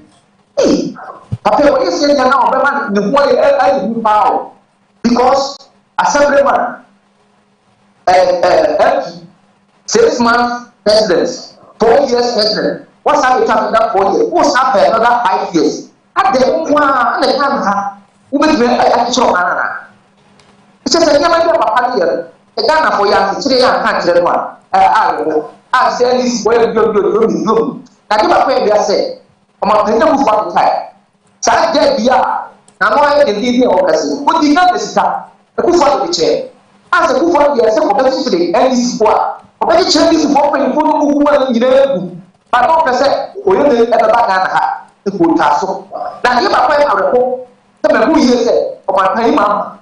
The first time I can't say, as I before you go here, when they just say, also I'm ready to dig out the scar, and poor was sentences no. Why create agents? Papa you, Papa is wrong, it won't be a home in Nashi. That was I'm sorry. And this is for power, but just at the and that's a papa. I don't think this guy. Yet, now I create the people. No, to me, come and can't just what this is. Guess what? In the course of a taboo, and you will know what it is. As some of my dear can get a papa, you know what he said. When they get and say, and this is what, okay, may that say, I don't play tribal cards. I don't accept that, Morrison. I don't and will not tolerate it. Yeah. Yeah. And Mr. I will not. Just to no. I will not. Just to correct. As Antifor what do you mean? So by that is inciting a group. What is the meaning of that? It is not. It is not the position of MBN TV. Yeah. He owns to his own opinion. Very unacceptable. We are not privy to it.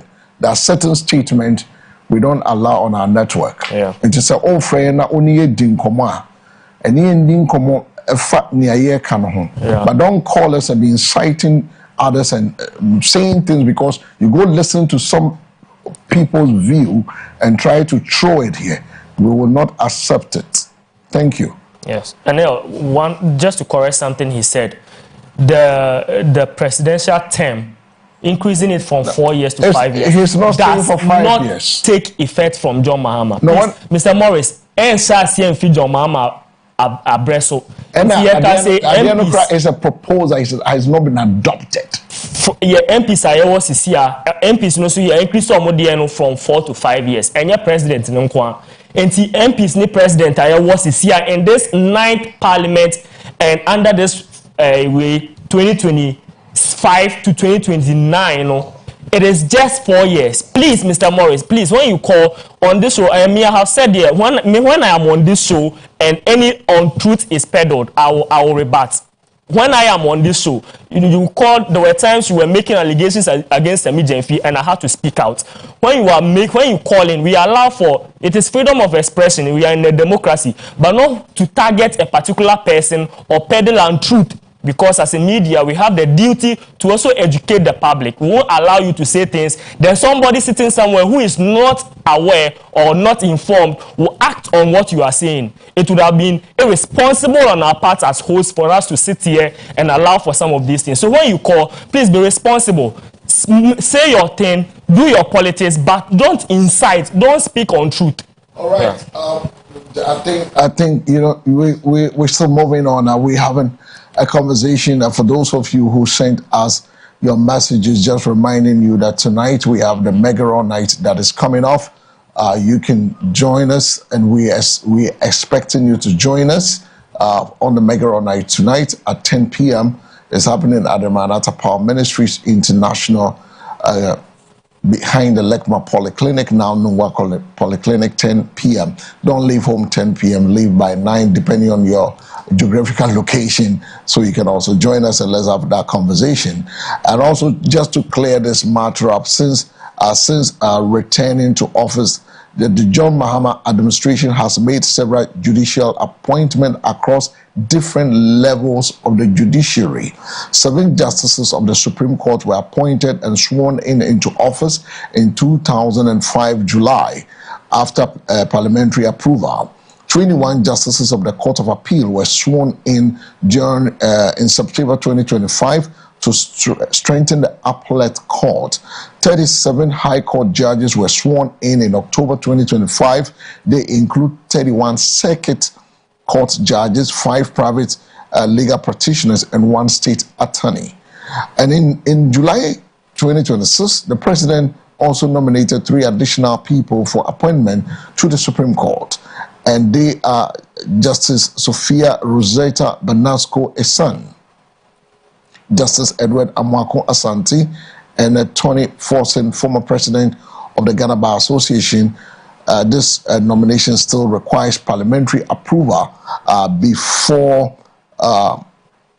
they can be sworn in. So in total, it is not 100 25 or 120.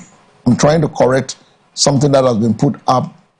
Is a total of 65 judges have already been appointed or elevated to the High Court and the Court of Appeal and the Supreme Court. In all, is 65.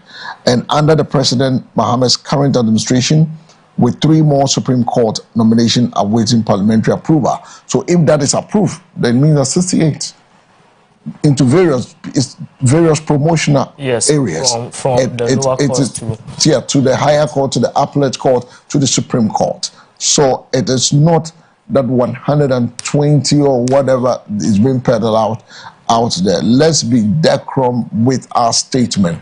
Politics shouldn't be inciting one where we are could eat. So what? So what? I don't take those things. You can be my good friend. I love all my viewers, my callers, but there's some words I will not tolerate. This is one Ghana, one people. We want to move this country into forward. We don't do things with hate, and hate speech would not be tolerated. As long as I sit here, I would not. And PCR, the moment I start giving you sign, you get a person off. You can do that. Sharp, sharp. Once I mentioned sly, take the person off. We will not allow you to go beyond what to create problem for us. Well, let's turn our attention. Let's do some few brush up with some headline stories on the various newspapers. So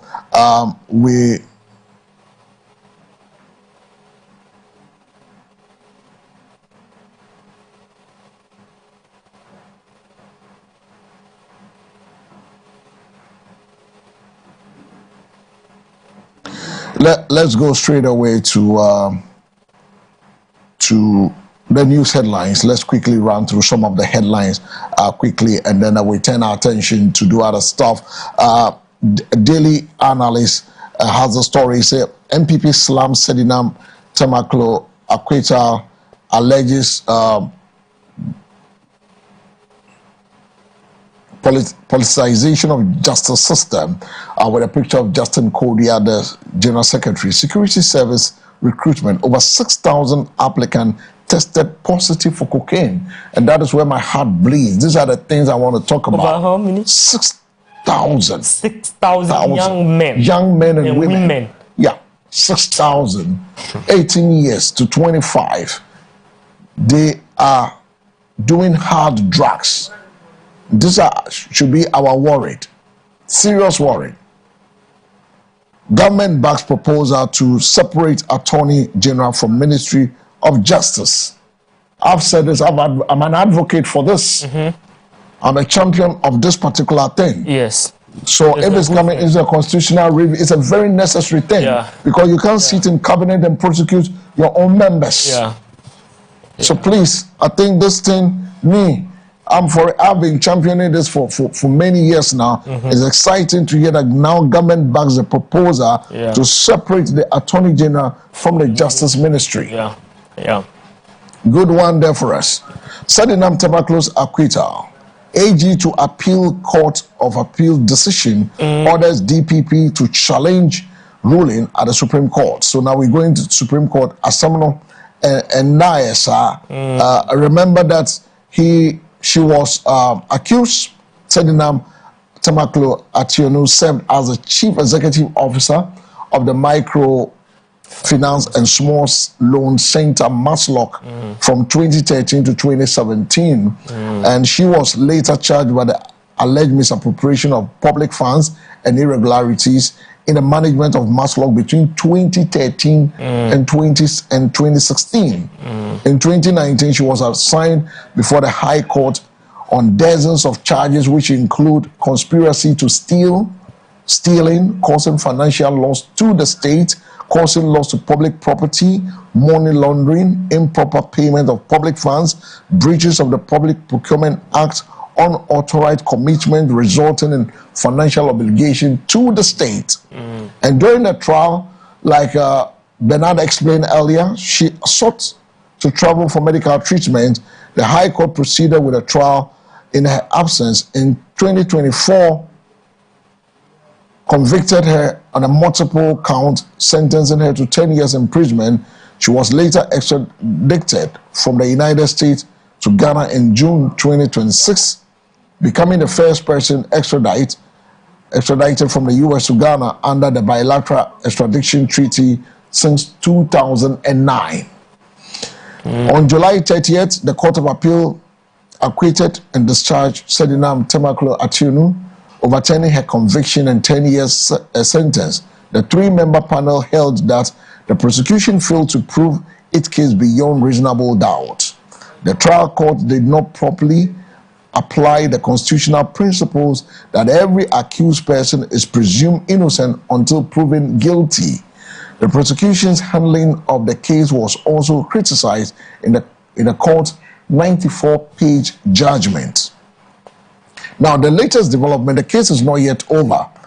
Following the Court of Appeal's decision, the Attorney General announces that the state will appeal to the Supreme Court and seek a stay of execution of the Court of Appeal's judgment pending the outcome of that appeal. The timeline is 2013-2017, served as the Maslock CEO, 2019, charged before the High Court, 2024, convicted in absentia, sentenced to 10 years imprisonment, June 2026, extradited from the United States to Ghana, July 30, 2026, Court of Appeal acquits, discharge her.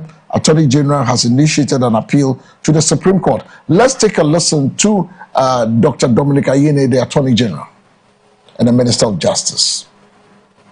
Has challenged that decision, arguing in the affidavit judgments resulted in a substantial issued a decision unanimously acquitting and discharging Sedina Atienu Temaklo, who was convicted of various offenses in absentia because, she was standing trial, and in the course of the trial, she sought permission to travel abroad for medical reasons and then remain in the United States for the rest of the trial. The trial court convicted her of the offenses charged, and then an appeal was filed by her lawyers in May 2024. I want this to be made abundantly clear that it was my predecessor who filed the appeal. However, coming into office, I reviewed what was filed, and I directed the Director of Public Prosecutions to file opposing the appeal, because we believe that the High Court judgment had merit. Now, with this judgment, I've also directed the Director of Public Prosecutions to file a notice of appeal and apply for stay of execution, meaning that if the stay is granted, the status quo will prevail until such a time that the Supreme Court has had time to review the appeal and then made a determination. All right. So you hear the Dr. Dominic Ayine, the Minister for Justice and also the Attorney General, speaking on this matter. Other story on the Daily Analyst says, VACO not for sale as government seeks strategic investor for revival. Constitutional Review Committee, government backs 5-year presidential term. That's the Constitutional Review Committee's report, and the government backs that. And you heard Attorney General also saying government is adopting that. So in our next election, if adopted, it means that the person is not spending 4 years, it will be 5 years in office. All right, the punch is punching this morning. Give us big push roads. Manso Tonkrono, or no, Manso Tontokrom. Manso Tontokrom chiefs appeal to President Mahama. All district chief executives to be elected. Yes, that is part of the Constitutional Review. Remember this thing during the Exwa administration, it became a bone of contention, it became political tool fighting. Why won't we elect them? Yes, so the bone of contention was that the MPP wanted the election to be on partisan basis, just as we do members of parliament. What the NDC disagreed. And we all know that the assembly is partisan. In fact, when you check their posters, it will give you an idea of where the person belongs. So I mean, that is the assembly. So now district chief executives will be elected, not on partisan basis. The current status quo is that the president appoints them and then they will be voting. So the assembly members must vote for you. And if the assembly members reject, I think the voting will be 3 times. If they reject you for all 3 times, then it means that the president has to reappoint another person. But for now, the people, the people of that assembly, the masses will vote to elect their. And I think it's a good thing. Look, it will take some pressure off the MPs, because the MPs now, because they go to the people and also they all make all the promises that they know they don't have the power to, right? And now that members will be going to people to campaign to be DCE, I feel that there's going to be more accountability on the chiefs. Yes, so that is the current development as far as the constitutional review and the government's white paper on that is concerned. President to pay taxes on salary and allowances, but retirement benefits exempted. Of course, again, the president doesn't pay taxes. But for now, they have to pay taxes on not just their salaries, also on allowances. Allowances they get with exemption of their pension. Right. Absolutely. And there's a very good one here. Parents urged to take keen interest in their children's school selection process. Is very important.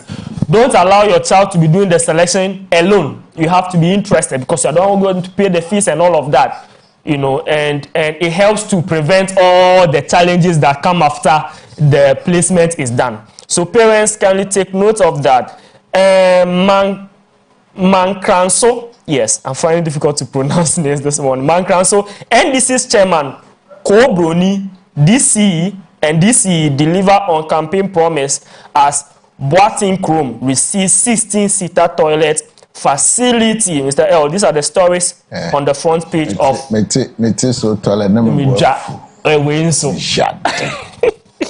and so Ben, the front page of the Republic Press. Let's move from the Punch. After punching, as we go to the press, Sedinam walks free with his hand clash. Akbana Mau. Oprah Winfrey to close her school for girls in South Africa. Government temporarily shuts down the Krobo Nursing College over student unrest. Court battles overshadows Kantankan funeral. Dami questions Sedinam appeal timeline. It's also on Republic Press. Great. The Source newspaper, 118 Jospon-funded scholars return home from Russia.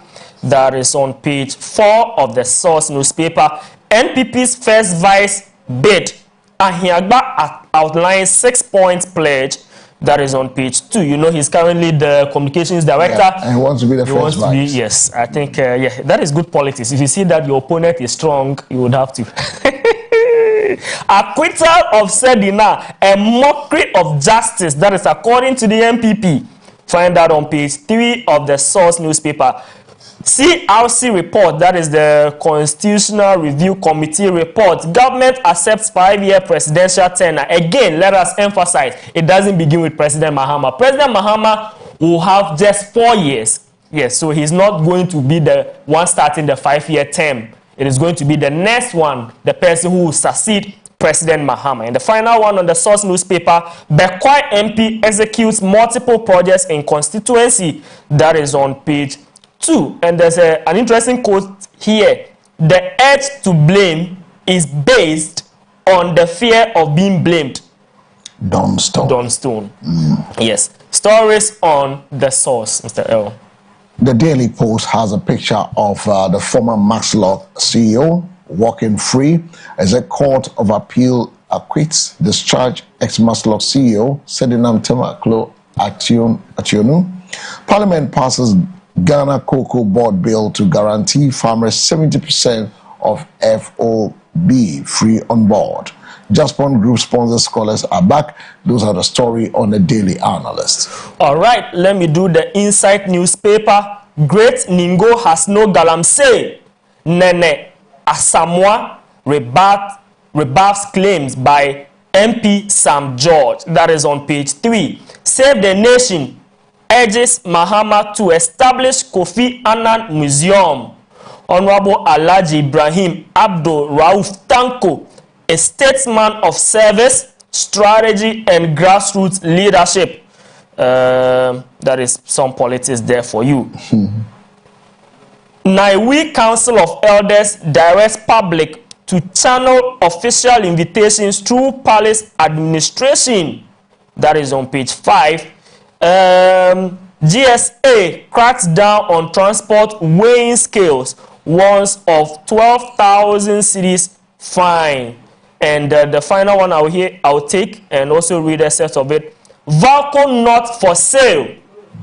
So the Lands Ministry assures public as government moves to secure investor for revival. The Minister for Lands and Natural Resources, Honorable Emmanuel Amakofibua, has dismissed claims that the Volta Aluminium Company, Valco, is being sold, assuring workers that government has no such intention. He made the disclosure when he met with management and staff at Valco's conference room yesterday, following the demonstration by some staff about the purported sale of Valco.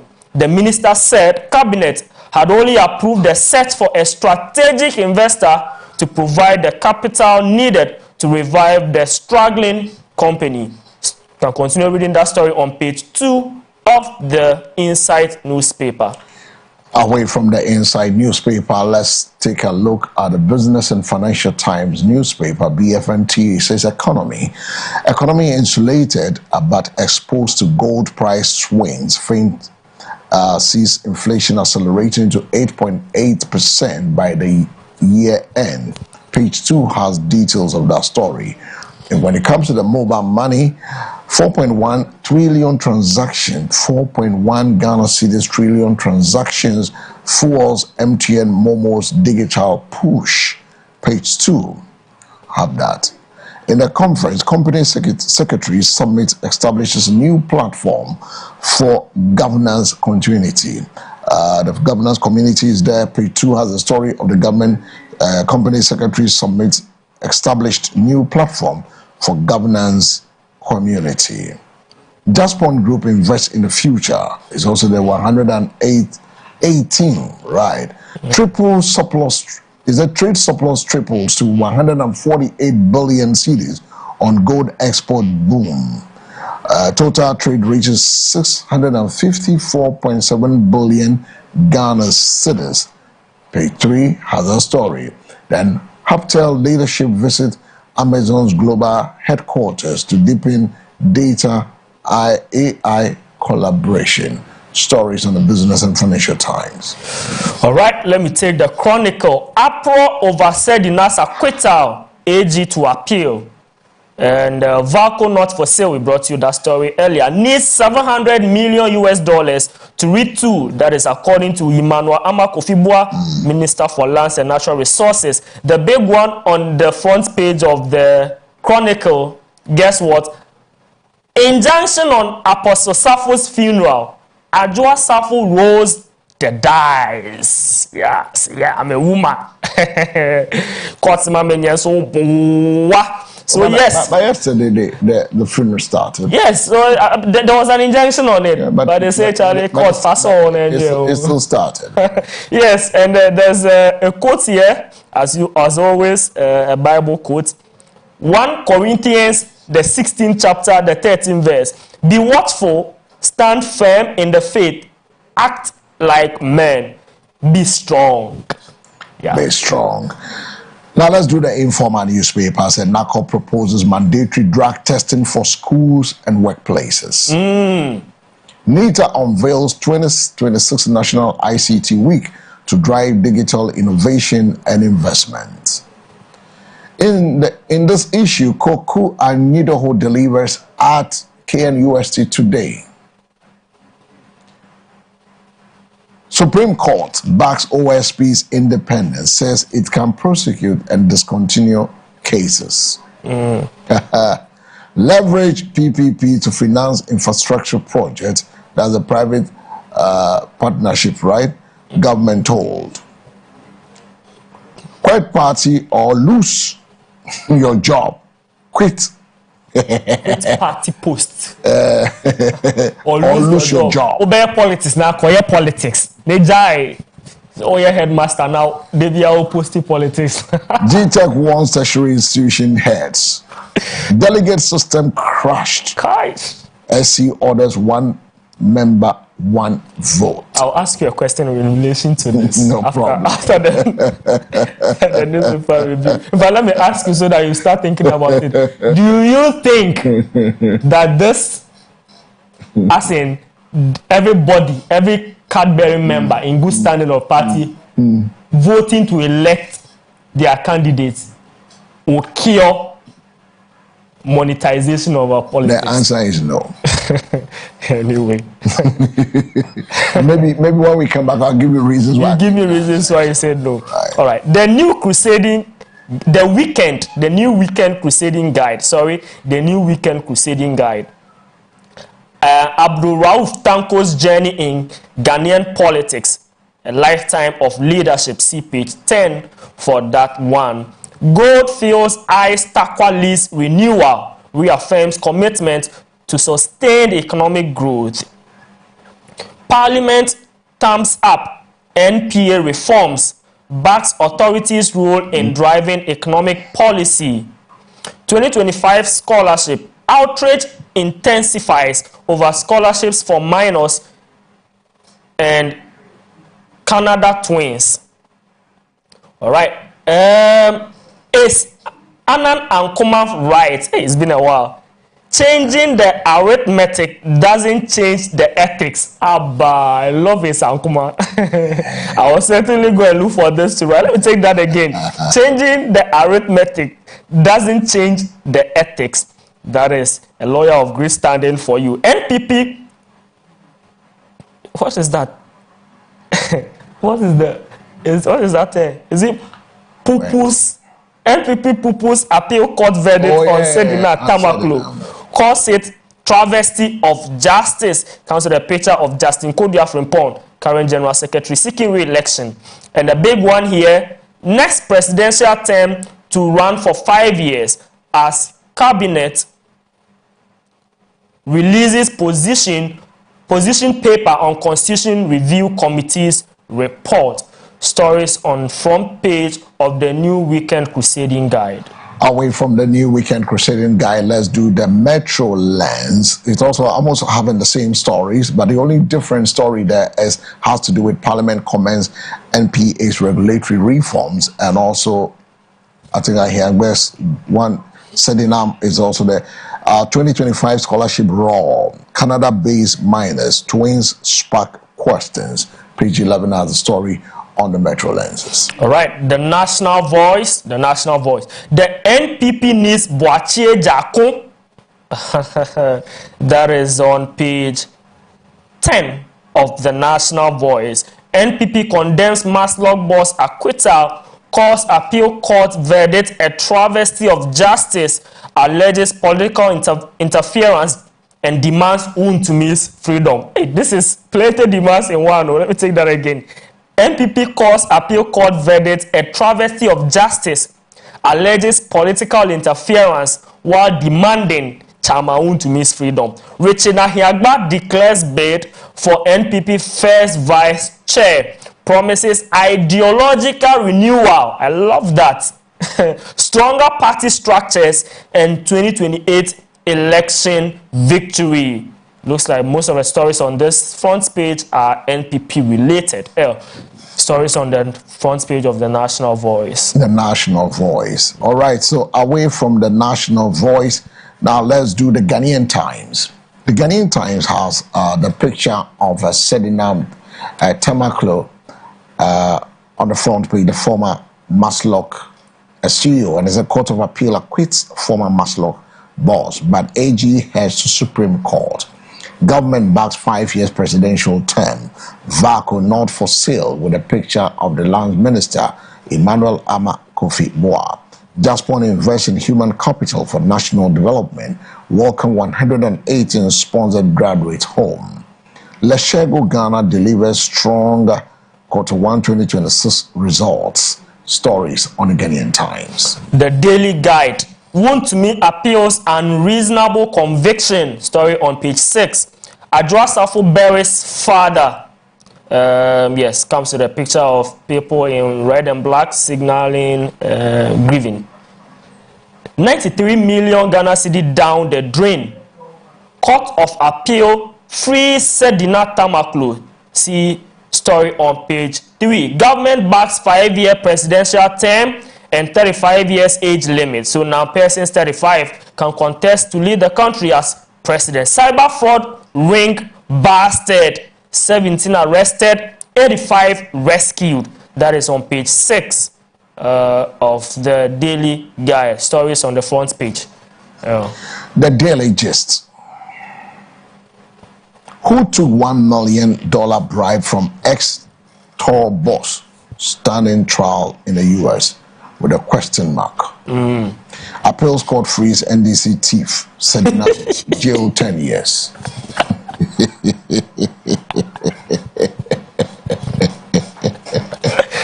This is the headline for the day. Appeal court frees NDC thief, Sedina, jailed 10 years. Zita goes mom on scholarship award to minors in 2025. Minority Islam Mahama over secret plans to sell VACO. Parliamentary committee praises NPA's regulatory reforms. Government okays 5-year presidential term, marks age 35 for president. So now, now they've reduced it from the 40 to 35. Apostle Kwejo Safo Finra held despite court action. Gist has this details. Get the gist, get the details. Great. That is it for gist. Okay, let me take the Supreme. Not sure we've done that. Yes, the Supreme. NPP loyal ladies push Ghanaian women into global leadership in UK Parliament. Okay, that is on page 4. Sedina Tamaklo acquitta a travesty of justice according to the NPP. Zita goes silent on scholarship awards to minors in 2025. That is the Ghana High Commissioner to the United Kingdom, Zita. I know her as Zito Kaikwe, but I was saying so I won't say Zito Kaikwe. Sylvester Tete seeks blessings to NPP Council of Elders, vows to restore discipline. One of the men I love in the NPP. Yes. Bonzo challenges disqualification, cites procedural unfairness as he calls for fair hearing. Let me take excess of that. And story was written by Prosper Agbenyega. Former Elembele District Chief Executive Kwesi Bonzo has escalated his battle over his disqualification from the NPP Western Regional Secretary race, petitioning the party's National Steering Committee to overturn decision that barred him from contesting in the 2026 regional executive elections. You can continue reading that story on page 3 of the Supreme newspaper. All right, so let's do the News Center. The News Center says government backs power grab constitutional reforms. Stories on page 10. Star Oil collects 1.81 billion Ghana citizen fuel taxes in 6 months. GBC paid 57,030 euros for undelivered African Games training. Sedinam's acquittal, a travesty of justice, NPP.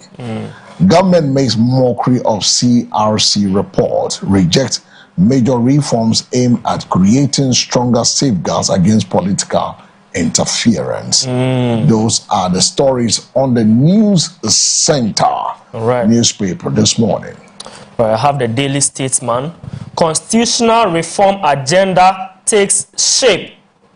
Parliament committee salutes NPA's regulatory success.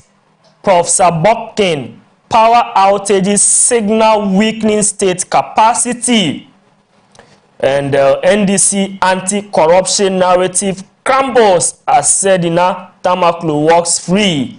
Government seeks strategic investor for Valco revival. Stories on the front page of the Daily Statesman. I think that's happens with our final newspaper. This morning we're going for that quick break.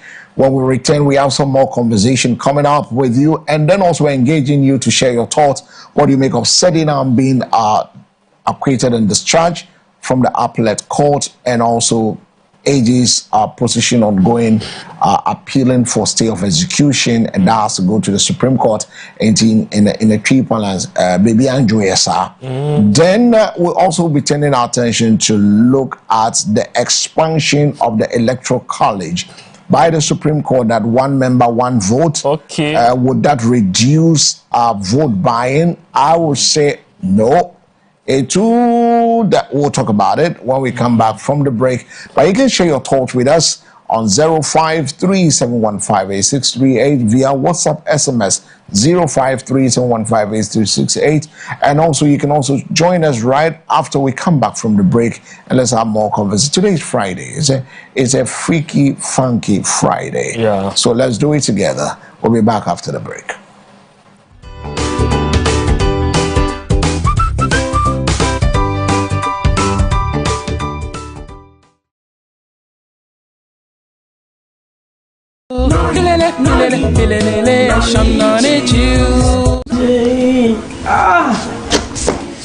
My sister, what's wrong? Young boy here. Baby, I'm not going back on. Into me crowd. What is it? Yari Ben. Go? No. A shen noni juice. Noni what? A shen noni juice. Tell them we are coming.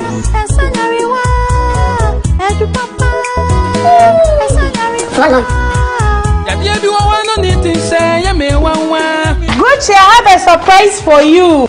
Hey, sister, so what is your party now over there, sister? Me to be called Makuma, No, not that. I said I have a surprise for you. Haven't you heard of a shen noni juice? Try it and see.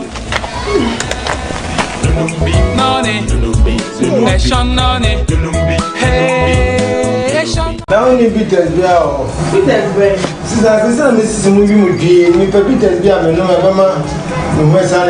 And how? Who saw this, you know, a back of it. Or no, a shen on the juice. Me body, Matuni Dean and Gina Costona.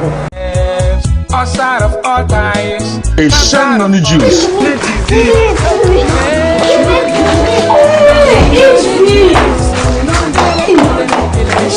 Don't worry, I'll get you guys some. Okay? A shen on the juice. And we're friendly now, baby. A shen on the juice. The solution to all your problems. Noni, hey, a shen on the juice. Noni, juice. A shen on it. Noni, a shen on the juice. A shen on the juice. Wapon with Dean Edro. A shon noni juice, wayaresa edru. A shon noni juice, abibidro kwajia, bronye drobia fremu, na eyema shina. Mema wakwaba eba Muta Motors. Yeye wo #1 stop shop. Ema wo car related needs nyina. Eba no repairs, maintenance, diagnostics. Ema car brands ahodo nyina. Ebi te se Toyota, Nissan, Hyundai, any Korea cars ahodo nyina. Yebe siesie abo akoma toyem. Eba no comprehensive range of services. Ebi te se car repairs, spare parts supply, and in the diagnostics. Yeye wo #1. Enhwe baby a. Yen spare parts shop no ewa boso kai ojina faako ne wato cars ho nyoma nyina ewu hiempo so be kwa ko chinchini esa wali mu fifira bre afei ye home and office services nyina e pa chew enya akra ape se be de wo Ghana bia wo kasa yi a because your workers no doso wo frɛ ya ye ba be faka no ara se ba be ye no ye ba na se wo se timi no wa ye be ya mo se wo se di ba garage so ye di be ba nti be di ka ne be se bia wa ha bobodi ya se obefre mutamotus your number ba ku pa na meka na 0244 451 776 mpacho wo hwe ye kire kwan ya na se bia ebe ha wo de kogugu map na bo mutamotus edu beba ye garage apepepa umbre hunkra. Se wo shoshe reliable and trustworthy auto repair services men shoshe baby Muta Motors ya ba mau ya office ewa Blakema New Town. Muta Motors, we are the best.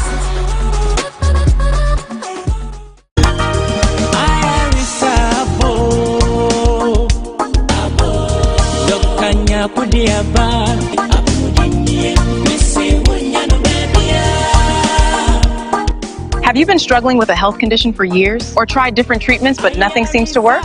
At Balsam of Gilead Herbal Hospital, there's real hope for you. We specialize in both acute and chronic conditions using effective, trusted herbal formulas. From epilepsy and autism to typhoid, ulcers, and arthritis, we treat them all. I came here with diabetes and hypertension. Today, I feel strong and alive again. My eyesight was failing due to glaucoma.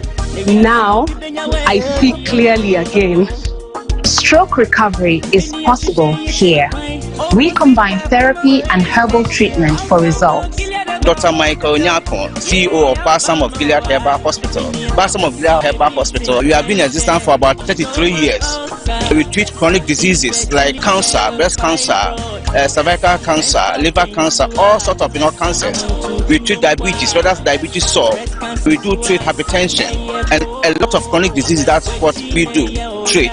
Balsam of Gilead Herbal Hospital, we've laid down guidelines of horticultural practice that monitors the processes and the sources of our herbs to ensure quality and potency of herbal medicine in properly treat underlying causes of diseases. So I will encourage the general public, if you want good herbal medicine for your health treatment, turn to Balsam of Gilead Herbal Hospital. They treat syphilis, gonorrhea, hepatitis B and C, and autoimmune hepatitis effectively. At Balsam of Gilead, we don't just treat symptoms, we eradicate the root cause.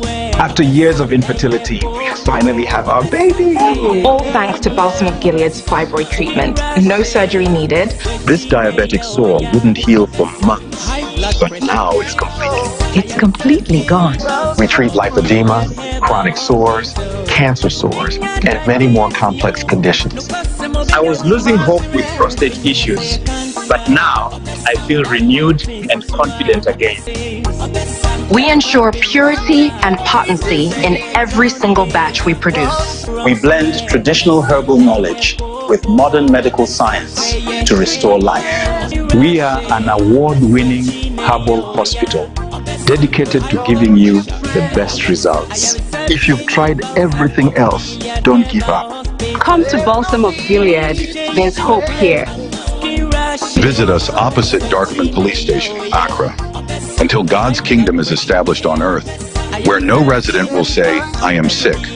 Balsam of Gilead Herbal Hospital, restoring health, renewing hope.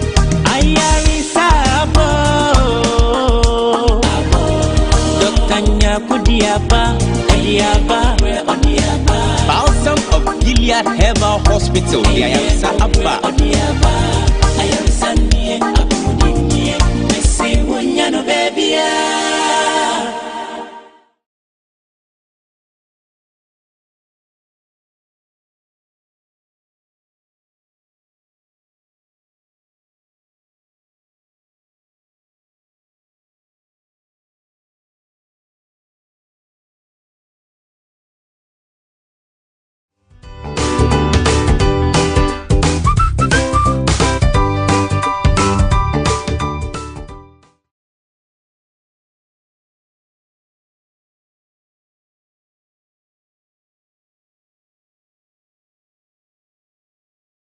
All right, so welcome back from that quick break. We are still live on the Morning Focus. We've got a few minutes now. We will be saying bye-bye to you. Now, to the question that was asked by my co-host here, Bernard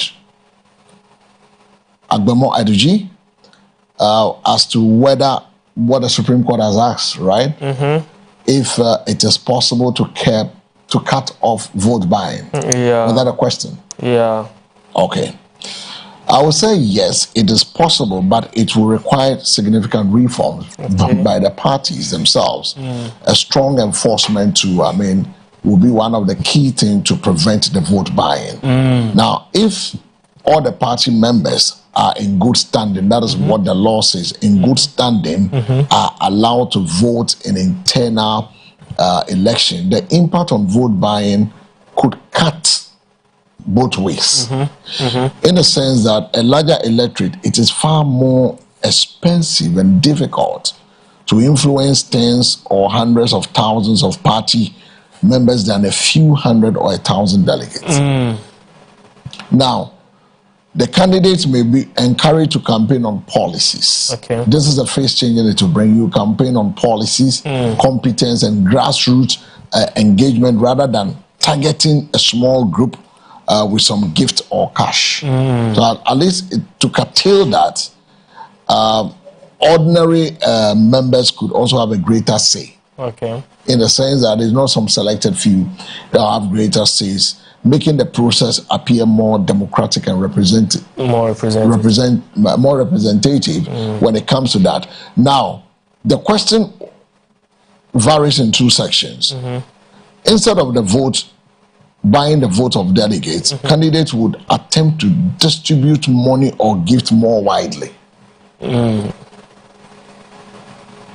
Because vote buying will still persist.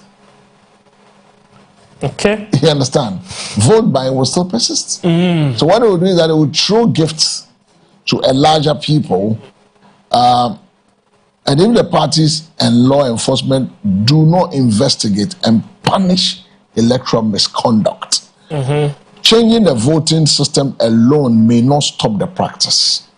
We will do the enlargement, but it will not stop the practice, in the sense that in some areas, voters may still expect financial inducements.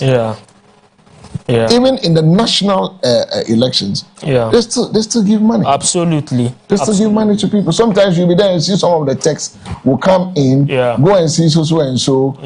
This constituency is 300 cedis for the voters. For the voters, you understand? I do. No matter how you try to enlarge it, maybe the quantum will reduce, but it will still be there. It will be there. Instead of maybe paying one person 4,000, maybe to reduce to 1,000 or 500 because of the larger numbers. But at the end of the day, it doesn't defeat what we're trying to cure. In a sense that even in the national elections, people pay. Still people pay. Even with that one with the larger numbers, still people pay. They do. So you ask yourself, how would that curtail it? In the sense that a credible and a regular update of party membership register is a very key thing. This is where they need data, transparent and internal elections, and independent oversight. If we go by that, then it means that we want to reduce that shredder, because if national elections, people are doing it across the regions, targeting people closer, it tells you that we are in big trouble. Yes, I've been listening to, and I share, if not the same opinion, similar. My view is that, look, even in, like you said, even in general elections, people pay. People give out money. They will send you text messages and tell you where to go for the money. So I don't think that this would, but like you said, I don't think it will eliminate the incidence of vote buying entirely. But like you said, at least it will reduce the amount of money that people give out. In the sense that now the numbers will be more. You will have to pay a lot of people. But there is also a different issue to look at. Even before I come to that, I have listened to NDC and MPP. They are the major stakeholders in Ghana's elections. And they were talking about what vote buying actually constitutes. I've listened to Mustafa Gbande. I've listened to my very good brother, Nana B, said their thoughts. And they are saying that for instance, if L is contesting to be my MP or whatever it is. And Bernard is a farmer. And Bernard would have to, for the sake of going to vote, for either L or else contestant, say Diana, you know, Bernard will have to leave the farm or whatever work he does. So he's going to lose money for the day. He's going to lose income for the day. So what they do is that they support you, as in giving you transportation or feeding, so that the cost of your traveling from Accra to, say, Nungwa to go and vote wouldn't be on you. You know, what they also say is that that is a way of getting a lot of people to go and take part in the elections. Because if Bernard has to buy his fuel or pay his transportation and feed himself just to go and vote for somebody, he may not go. But if he knows that these things are provided, then he may want to go and take part in the election. So they want us to have a clear definition of what vote buying constitutes. So to them, when a politician or a candidate gives transportation for an electorate to go and vote, they don't see it as vote buying. Yeah, for them, they feel they are rather helping people to get to the voting center. But you see, you can't tell me sitting here that that's not an inducement. No, that is it. You can tell me because this is a quote from Nanabe. He said, I think all political parties should come together. Civil society, MPP, NDC, let's come together and put together a robust legislation against vote buying. It should be very detailed that it becomes a criminal offense. Yes. Yes. So in fact, from what you just read, from the horse's own mouth, they think that what we currently have it's not clearly defined. It's not defined. Yes. This one said everybody who is in good standing should vote. Now, unless you make it a criminal offense, it will not hold water. I've listened, and you see, the other problem I wanted to raise with the current judgment is the problems that the various political parties have during their internal elections. And I have taken part in some of this process, so I know. In terms of who should vote and who should not vote. That is a question. So your very good friend, again, you've interviewed him on this show, Kwesi Kwarteng. He said something very interesting, and I think it is a very good perspective. To him, if we are trying to avoid all of these problems, then what the EC should do is that the EC, when Bernard is going to register as a qualified voter, should indicate whether he's NDC, MPP, or neutral. So that you can get the date. Great. So when NDC is having their internal election, they don't rely on any internal data. They rely on the EC's register. That is a bottom. For me, I think it's a brilliant idea. It's a brilliant thing to do. Yeah. Everybody belongs to a party. Either NDC, red or black, or neutral. Yes. As well, if you go there and say you are neutral, they know you don't belong to any party. So if we go see you in the internal voting for some party, they say, "Oh, we are criminal." And you can't even vote because your name will not even be. We are criminal. We are criminal. So until the point we come to the point and place and criminalize vote buying, yes, Master, it will not stop. So what it means is that Daniel. When Daniel goes to when we go to the EC, Daniel is a registered voter, and Daniel is identified as an MPP member. So he goes there. So he goes there to vote. They have EC have it in his register. So there will not be any issue of, and they brought this person in. At the end of the day, EC can tell you how many people are voting in each of the constituencies. Absolutely. And there will not be any fighting, any smuggling of blame. And then they said the album has been this, that. I like one word from Banji. Banji says democracy comes with a cost. Yeah. And sacrifice. That is true. But we must continue to deepen and strengthen it. The important thing is how we manage the process that comes with spending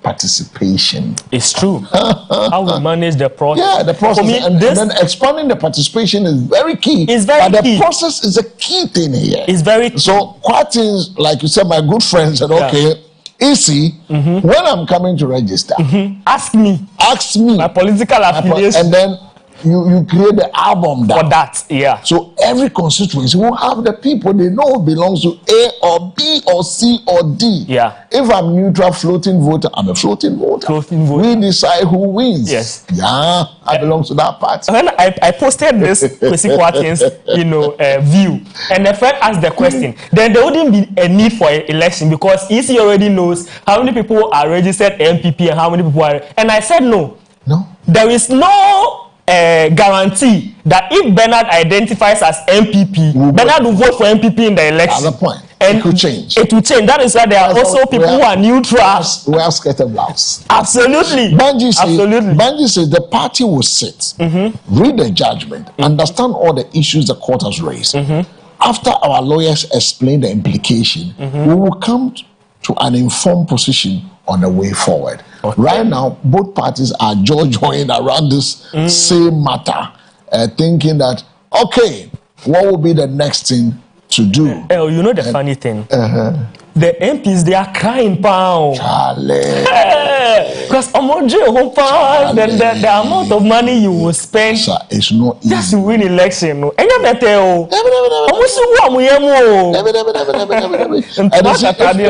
you listen to somebody like Nyaho Temaklo, you know he's one of the people who took the matter to court. He says the Supreme Court decision is indeed a good decision for democracy. Okay. If democracy must continue, then it must be merit-based. Otherwise, it has no meaning. That is true. It has no meaning. That is true. And this is the. Do I have to go and borrow my CEO's word? The bottom line. The bottom line. Yeah. The bottom line is that if we don't curtail this, Massa, I said, I believe strongly political parties are going to learn a lesson from this. They should know that the will of the people can never be changed. The will of the people can never be changed. That is true. Oh, something just came to mind. The Minister for Local Government and Religious Affairs, Ahmed Ibrahim. So I was listening to his commentaries on this ruling, and he said that this will affect minority groups in some communities. And he was trying to explain. You know, currently, every branch has the same number of executives. Every constituency would have the same number. Okay, this is what he's trying to say. If you take, say, Nungwa, right? If you take Nungwa, there are Gans, majority. Yeah. But we also have other ethnic groups.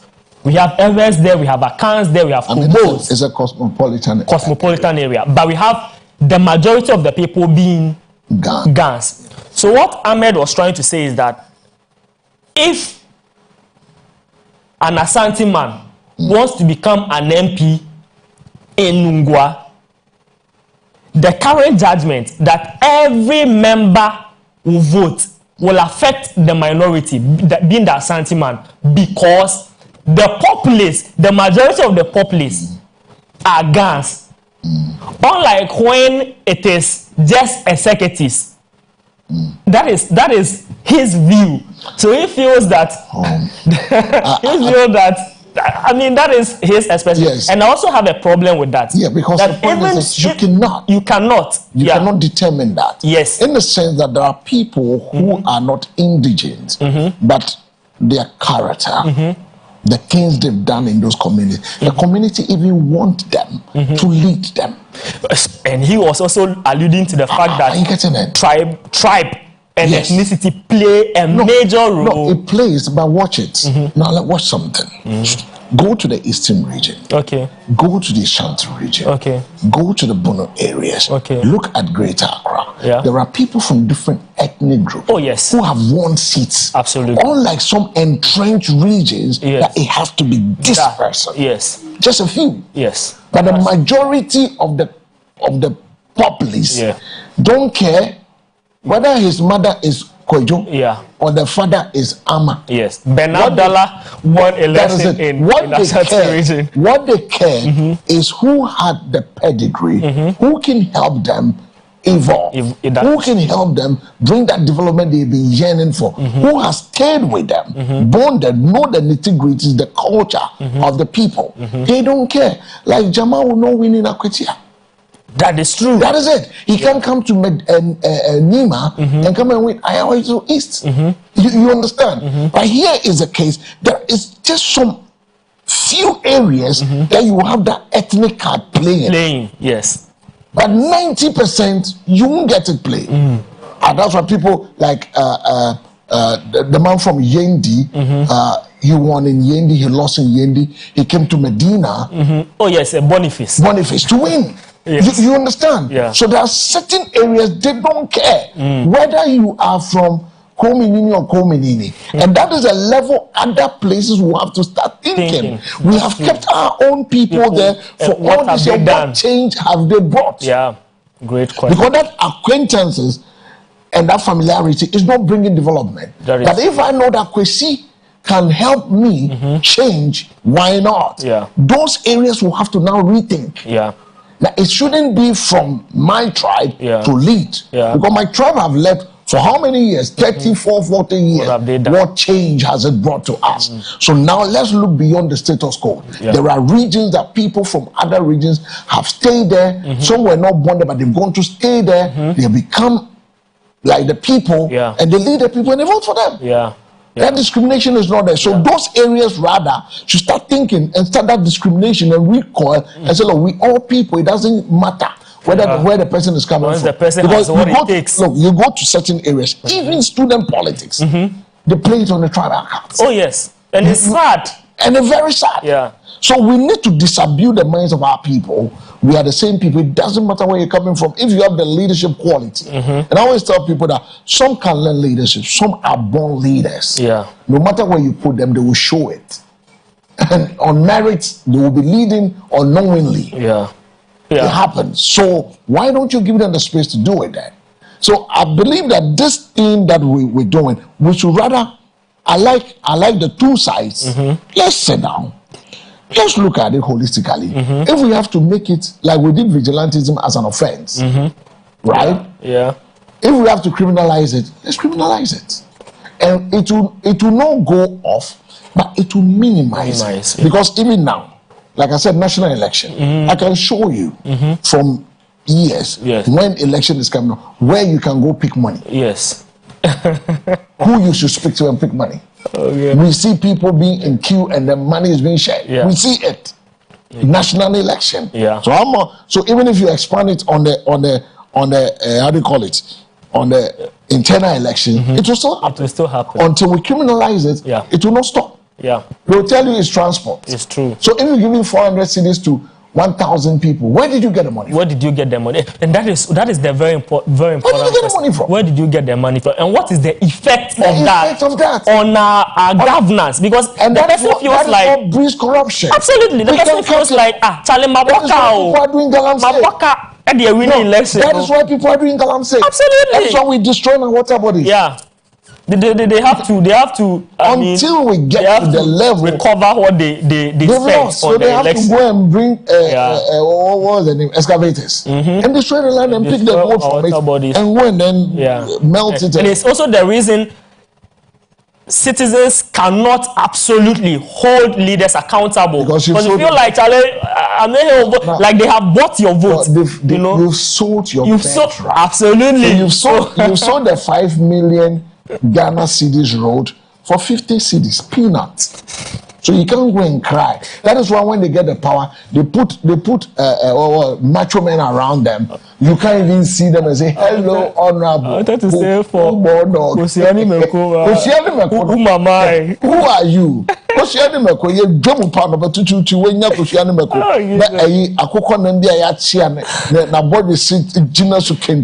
no, look, during elections. Now when you sobolo, I am branded. Me say, during elections. One bread to me and red gold drinks. That's Starbucks.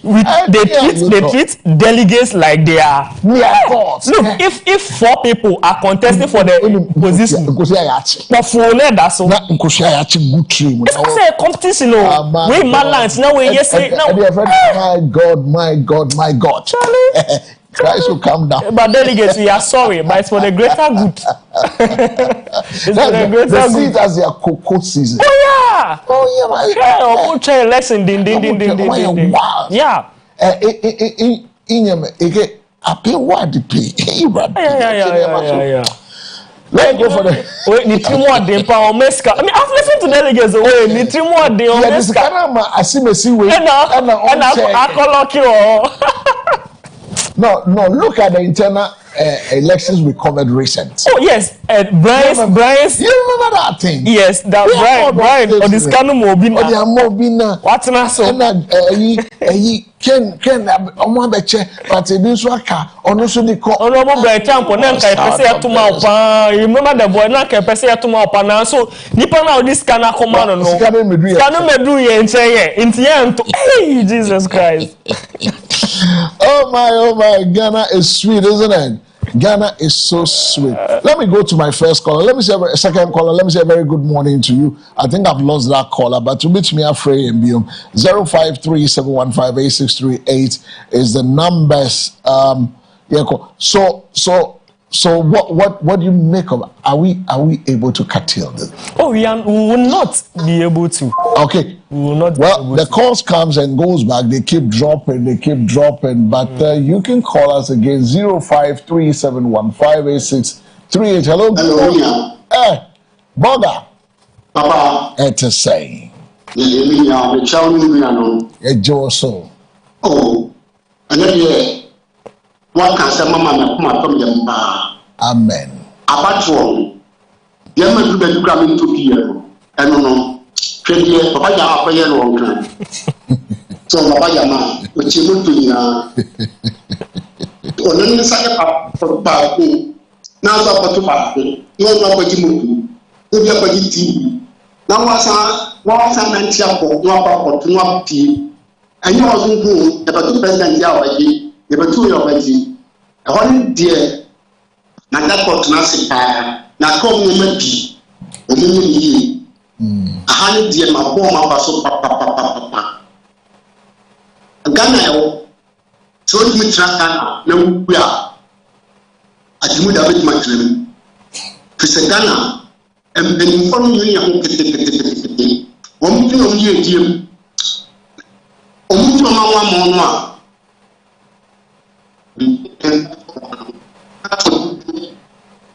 Kapani, a crab piano, TV, and paper, maybe a mimica, Broadway and Samika. Among women, and the one we are catching them one. TV and paper, and your pan, well, Japan, a pan, the whole, you can make your pan. 2-7, a pan. You want to get out of yourself, Papa. No, you need to go. I want passage. I will keep sending a banning pianica. You have to go. That is one map of car, you just never do 90 million. What's your law? I'm not your man or the commander. I will soon copy sending. And now you to market by. May not want to see in Brian. Kaya did bet here. Orchestra with Jaya.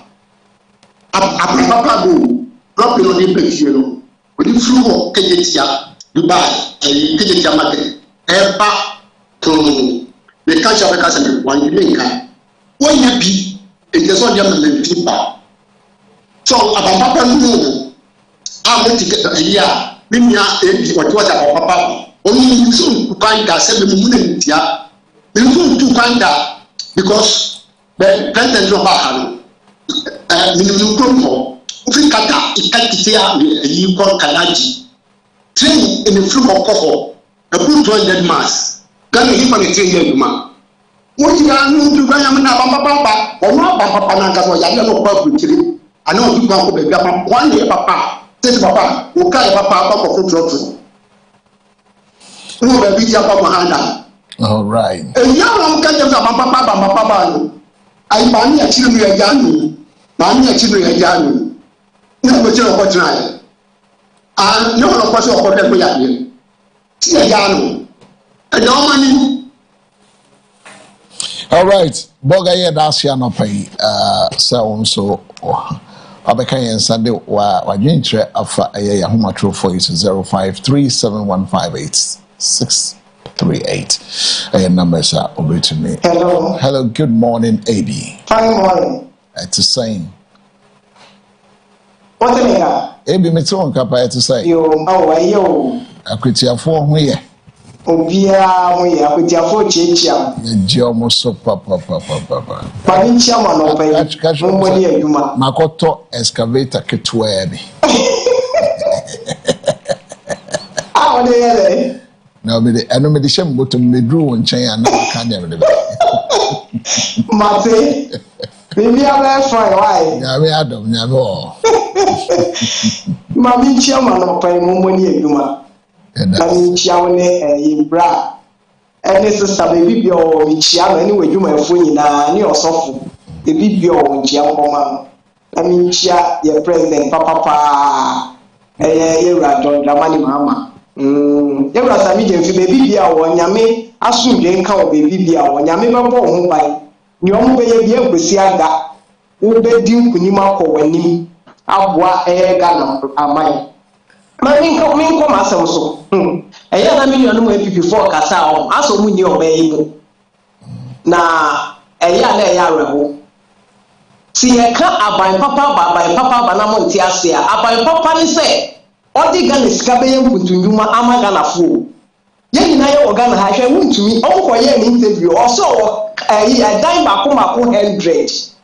Maybe so some of the wo Kumasi or ye dem Kumasi fo.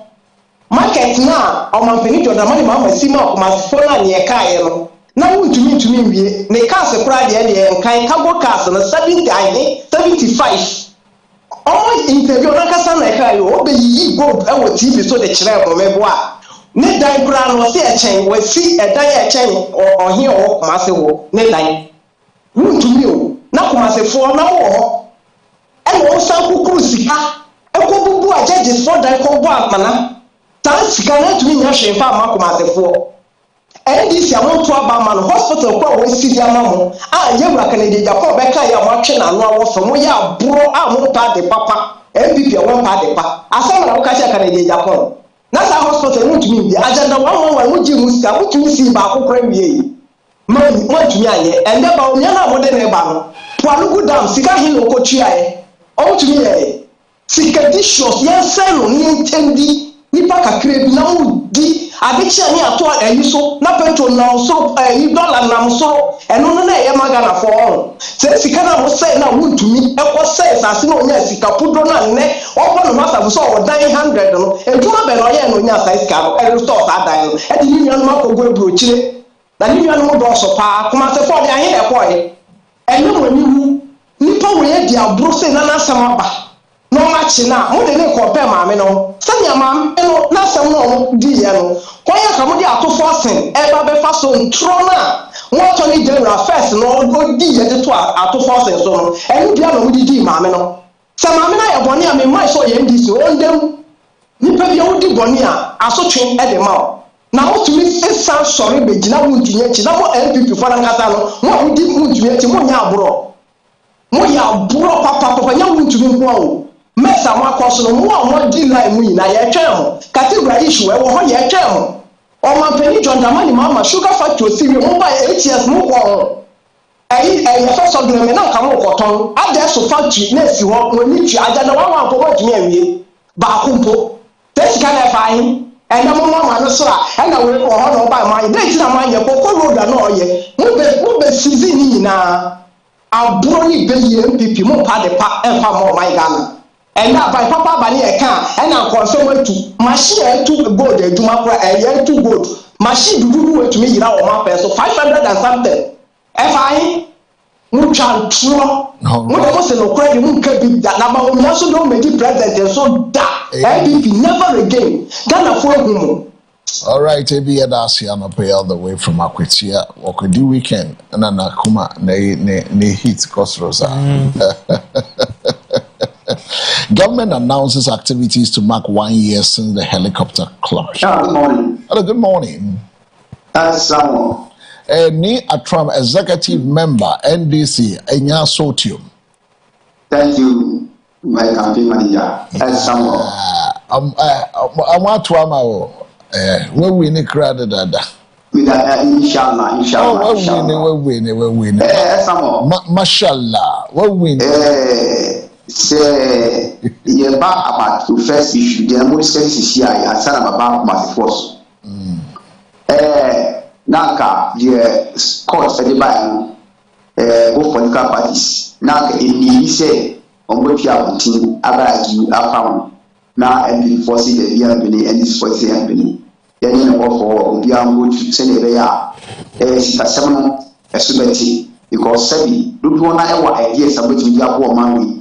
And so it's not this on all these that more say because of the actual man in that position. No, what in my now or see the uncle or the argument now central for ya, my friend, my from now what you're on my today. And so we say ideas no and so on or see up by politics and on my politics are the young pound count. It's sad and sad my legs are called me by or see now yes. But or see a member in good faith. Member in good faith, no. Political parties, there will be no more said. A moment the now brand brands in the year, but their members who buy and this year will card, a gold card or silver card or bronze. Some of other members are to talk to sarcasm. Some of whom any account a member in good faith. Member our brand, all you reduce or more answer any account, and yet only the 9 executives there. Member be our member, our party member, our dues, who are say ultimately to our and where say you are crazy, then calculations in our kind, near Chapel to near Chapel name we can only in mini election. And also, in the future, there say a member make on or say mediator, the new fund was in Chapel, Namiti. Someone. Yes, Michelle, political party as a Ashanti because of papa no akonti ya aban yemo ko ekoye demand ya ko shati fi Kumasi na Kumasi no every time I buy democracy the first MP no na oye papa di as what constitution na me bani friend Alhaji Mo nyapon e fa declare NCE no oye ordinary assemblyman said the papa no ti enkadi. That say a political party reward or more our party. He said, young my party, I member. And I was appointing who said then appointment and I was appointing as a MP. And that's our first MP. The second MP, Musa Ahmed, or a lecturer, our KULC. Then, and son, your fourth MP 2000, you know, Back Bonnie by or 2002, 2004. And the election and the elected Dr. Jibril. Dr. Jibril by after the election within a short period and so from the and the today Interior Minister by 2004 up to this that's so. Now what Ashanti region now? The entire roads are Iowa Ashanti region. Then no former president, the late John Rollins, and yes, I find if we have Naga airport airport run apart for the Chamso, if we have one Misha, the whole friends city roads are a wash at the time no air run it up. This suburb is my to know obedient to us. And he said, young man for the casse, and I end this by this year, the upper Mashanti region. A young month, no mission who, if you are aware that you are Washington, without me money to do us. Mention made us say bringing us up to 20 past 10 a.m. Got just 5 minutes to finish with our calls. Go to pick our viewers, those who send us messages or via WhatsApp. We'll read them, and when we read them, we come back to sign out and say goodbye to you. So it's still Morning Focus, MBN TV, Mega Broadcasting Network, Afudai Multimedia, reminding you that if we happen to be doing anything programming that has to do with production, workshops, seminars, weddings, parties, funerals, you want streaming, quality streaming, you want quality videography, you want quality photography, you depend on Afudai Production House here at Afudai Multimedia and MBN TV. Call us, walk to us, let's talk, and let's give you the finest of production. The 30th anniversary is also coming up. 1st to the 6th of September. The church auditorium is a place. Come, let's have a feel of the presence of God, where we having people from all walks of life who want to come and be a partakers of the 30th anniversary. We are asking that you support us to bring all those people from the interlands to also celebrate the 30th anniversary with us here at Nungwa Adogono. Maranatha Power Ministries, our churches across the country, there are people who need transports, there are people who need help. Please help us so we can celebrate the 30 years of God goodness, God's impactful ministry, God transforming lives through this ministry. It's the 1st to the 6th of September 2026. Make a date and be part of it. The countdown has just started. If you want to help us, the numbers on the screen you call, there'll be somebody to speak with. And that brings us up to speed on that. So, celebrating 30 years of God goodness. And then, are you going to give us a pay for one person to come? Absolutely. You pay for 10 people? What's the $12 for one person? $12 for one person. We'll see how many we can do. Can you do 100 people? I'm not in the position to do 100. That's $1,200 US.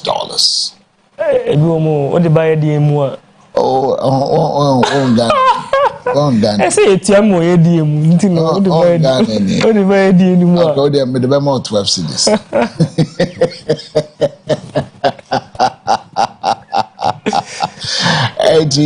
80 or the 100 cities or 50 cities on the Maya cry bechi.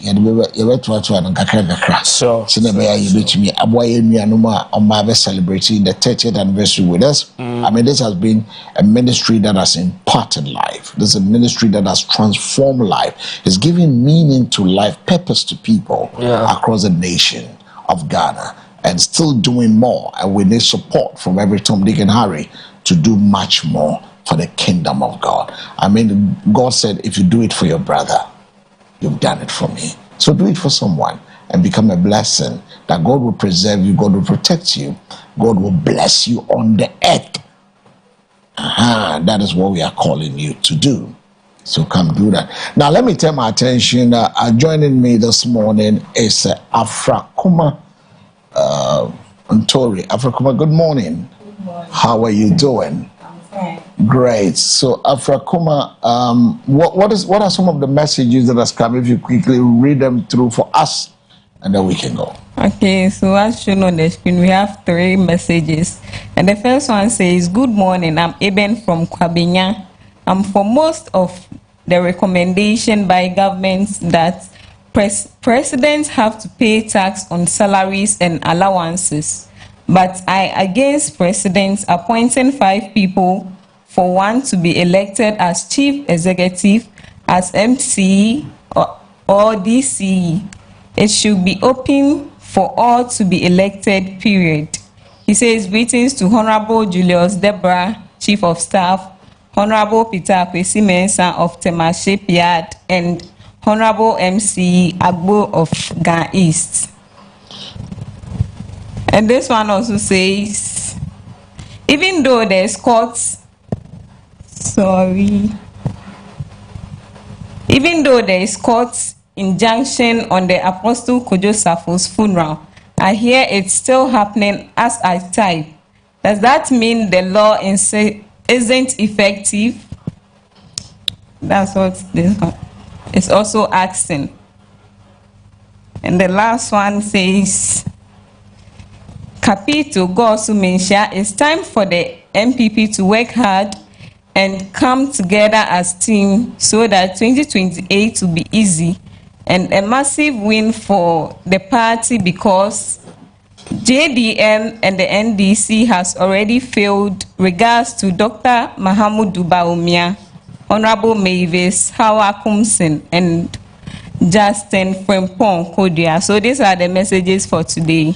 All right, thank you so much, Francisca Afrakuma Ntori, for joining us and bringing us up to speed as to your views and your thoughts for this morning's edition of the Morning Focus. live and direct, coming to you from our studio here on the 10th Avenue. We're still moving on. Scamming is now automated, with AI taking over. Fraud investigator warns. The scamming is what? Scamming is now automated, with AI taking over. Fraud investigators warn. A certified fraud examiner and a professional investigator, Ransford Nana Edu Jr., has warned that artificial intelligence is changing the face of online fraud, with some scams now being carried out by automated system rather than human criminals. Automated system.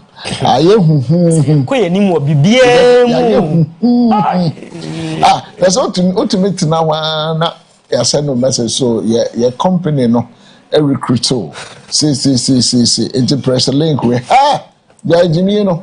Over press link and a per home bachelor. Jimmy no. Apply for you maybe.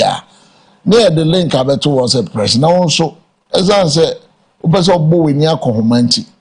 No alcohol, yeah, massa. What delete. Fuel prices set for sharp rise from August 1st as crude oil surge. CD weakens bites. Parliament approved 20 years agreement to reinforce road tolls. Parliament has given a green light for reintroduction of road and bridge tolls through a fully electronic collection system after approving a 20-year public-private partnership consortium between the Ministry of Roads and Highways and the Special Purpose Vehicle SPV to be established by Rock Africa Limited. That is it. About the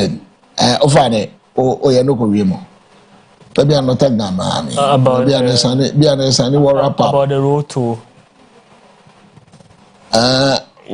my birthdays. About the road to, yeah, it is good. It is good. They are reintroducing the road to, at least the government will get something from there to help, maintain our roads. Yeah, I don't think that decision to abolish road tolls in 2022 was well thought through. That is my opinion. They thought that e-levy could have, replaced it. It was like, we are taking this away and introducing this, but we realized that it was not a well thought through decision. So, if government is seeking to reintroduce it, I think it's a good thing. And I would want to appeal to governments that, again, let's give these jobs to persons with disabilities, the vulnerable in society, right? So that they too, can make a living. So they too can make a living. That is coming from Bernard Agbemo Eduji. Well, Bernard, okay, let me do this. I didn't want to do it, though. I didn't want to do it, but let me do it. It's from the day is always having somebody to wish. I think that from January to December, every day, he knows somebody celebrating his or her birthday. It's surprising, isn't it? Very. Meaning that he has over thousands of friends across the world. And this one is a happy birthday to the best brother I could ever ask for. Grateful for all the memories, the laughs, and how you have always had my back. May this year bring you big wins, good health, and everything you are working for. Keep growing, keep shining, proud of you. From Nadede to you with love. Yeah, I think that's the only birthday I have for the morning. So you can wrap up in 30 seconds. Yes, we want to say a very good akpe to our viewers this morning, and those who called in, those who sent text messages to make the show very interactive. That is how we want it to be. Thank you very much, and we hope that you stay with us. Have a very good weekend. Rest enough for the next week work. All right, so as we wrap up today's edition of the Morning Focus, we hope the conversation have informed, challenged, and inspired you. Thank you for making us part of your morning and also for sharing your thoughts throughout the program. We are grateful. Remember, an informed citizen is a foundation of a stronger nation. So let's continue to engage respectfully, hold ourselves and our leaders accountable, and work together for a better Ghana. On behalf of our production team, our guests that has passed throughout the week, and everyone here at MBN TV, thank you for your company. Wishing you a productive, peaceful, and a blessed Friday. Stay tuned in for more exciting programs on MBN TV. Until we meet again, what do we say? Take care of yourself, stay safe, have a wonderful day. Goodbye, and God bless you. Bye.